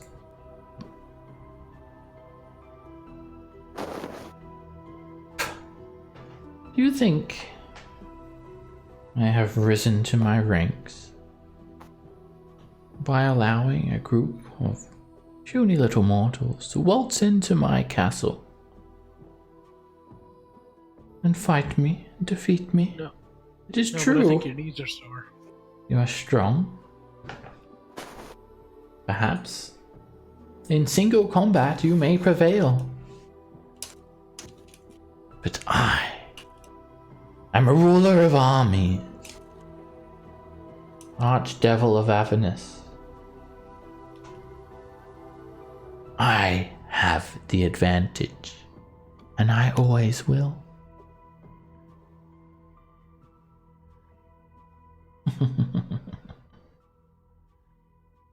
Perhaps I'll just send 10 pit fiends to meet you all right now. Do you think you'll survive? 10 pit fiends? Probably. You mean each?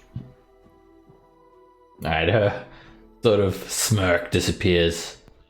Oh, you're a cocky one, are you? How about I just rain fire down on you until you cannot resist anymore and you burn? I look at Julia and tell her, you burn. I think we've been through that thrice now. Yeah. Not I've once, been hit by not meteors twice. a couple times. Thrice. How dare you mock me with such confidence? I viciously mock you. Is it death you seek? No, just the scepter. Alright, as she's talking, suddenly, like, her voice is just sort of blocked and fades away. As if, like, you're getting, like, no longer, like, a clear signal from the scrying spell. Oh, man. And, suddenly a creature just appears in the room. It has green skin, angelic wings, humanoid in appearance, gold bands, and a smitingly good greatsword. It appears with a flash of gold and light.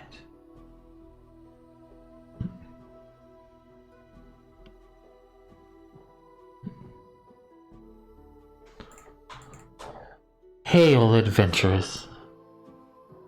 What's up? I am Divine Champion of Bahamut. I have been sent here because I have been informed. And you guys hear this like truly angelic telepathic voice appear in your heads. That you have come here to destroy Zariel. Confirm with me this is the case, and Technically, I... no. We're here to get the scepter. If she gets in our way, well, you know. She will not relinquish the scepter. To get to her and get to the scepter, you must defeat her. Well, then, yeah. we're here to Is kill her then. this the case? Yes. Then come with me. And this truly angelic figure with these angelic white wings that almost have a golden sheen to them extends Ivan its arm notices to your... Corwin finally relaxes a little bit. Some of you have been corrupted by this land. I shall cleanse you. Come with me. Don't forget under the arms. And that little spot where my tummy hangs over.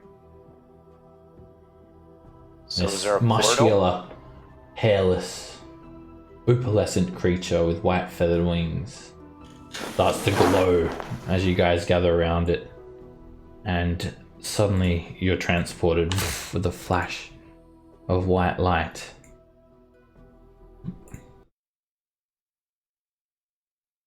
You're in a golden chamber now.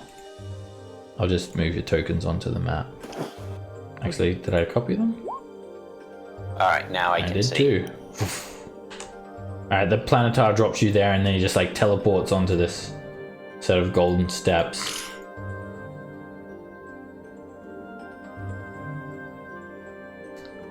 Wow, those big chicken wings. Everything here has this golden glow to it. It's a truly like holy chamber. There are these magnificently carved golden pillars supporting a vaulted ceiling 100 feet overhead. Everything's so bright.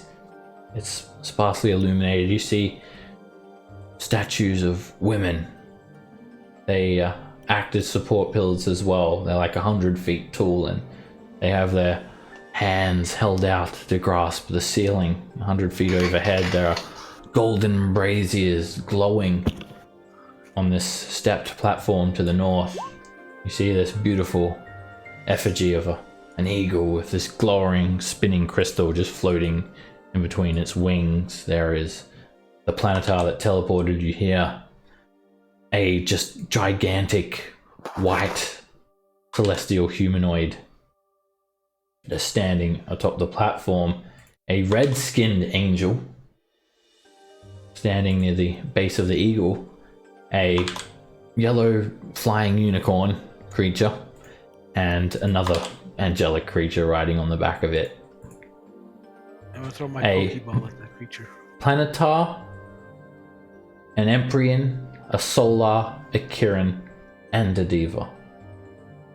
I'll give you guys handouts of these other creatures so you can see their full form. Empryon,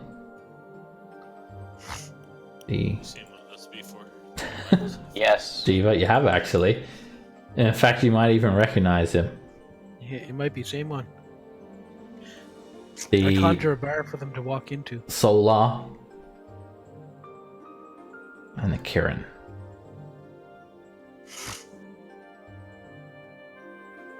Where is the Kirin? There we go. He's the horsey thingy. And the Solar does the speaking now. Again, it's telepathic. It's divine. It appears directly in your mind. Oh, holy warriors. You have come far. We have been sent here as avatars of the true gods of Mount Celestial. You can speak freely in front of us. Some of you have been corrupted. Speak no lies. I see everything.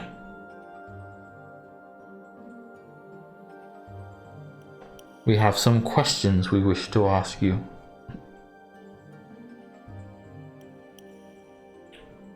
Tell us, how did you gain free access to Avernus? Any one of you may speak. In short, we made a deal with the devil. To my knowledge, that is the truth, right? Yeah. I see. And to what end? So that we could retrieve the scepter. Yes, this object. You mortals seem to go to great lengths to possess such objects. Tell me, what drives you for this? Speak no lies. I see all. Say, for nothing less than to save the world as we know it. Not for your own greed? Well, I feel fine. And your world? Do you find it to be absolute? I don't understand your question. Do you believe your world is everything to you? I believe it's where I live, and that if it gets destroyed, that would be very bad for me and everybody I know or have ever known. I'm willing to say there's more than just one world at stake. Is there more than one world at stake? I thought they just said our world. No, it's probably our world may be a crux or a nexus point with fighting these, because What were I've we seen told, gods Seb? go to evil. Do you guys think that if the scepters are going to be relinquished to whoever is chasing them, then Tiamat will be brung into your world? You don't know how that's connected really, but you've been told that they have the power to harness Tiamat in the material plane. And Right, obviously which if will Tiamat, destroy- that would destroy your world. Yeah. But And I'm sure listen, she won't stop there. there might be other worlds involved, but all I know is that our world is in danger. And Oh, that's yes. why we've been sent down here. The Dragon Queen, she wishes to make your realm her home. But Yeah, that that is doesn't where sit she well. will remain. There is a delicate balance that must be kept. By destroying Zariel, you will upset the balance. Tides will turn. The demon armies have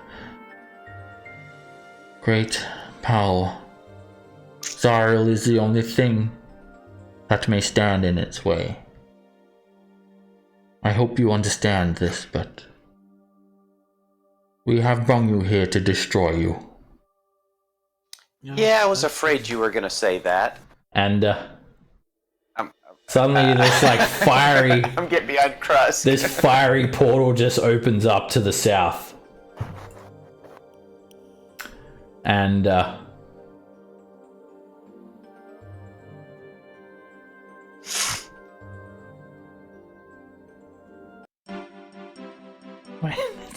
that's not the right music.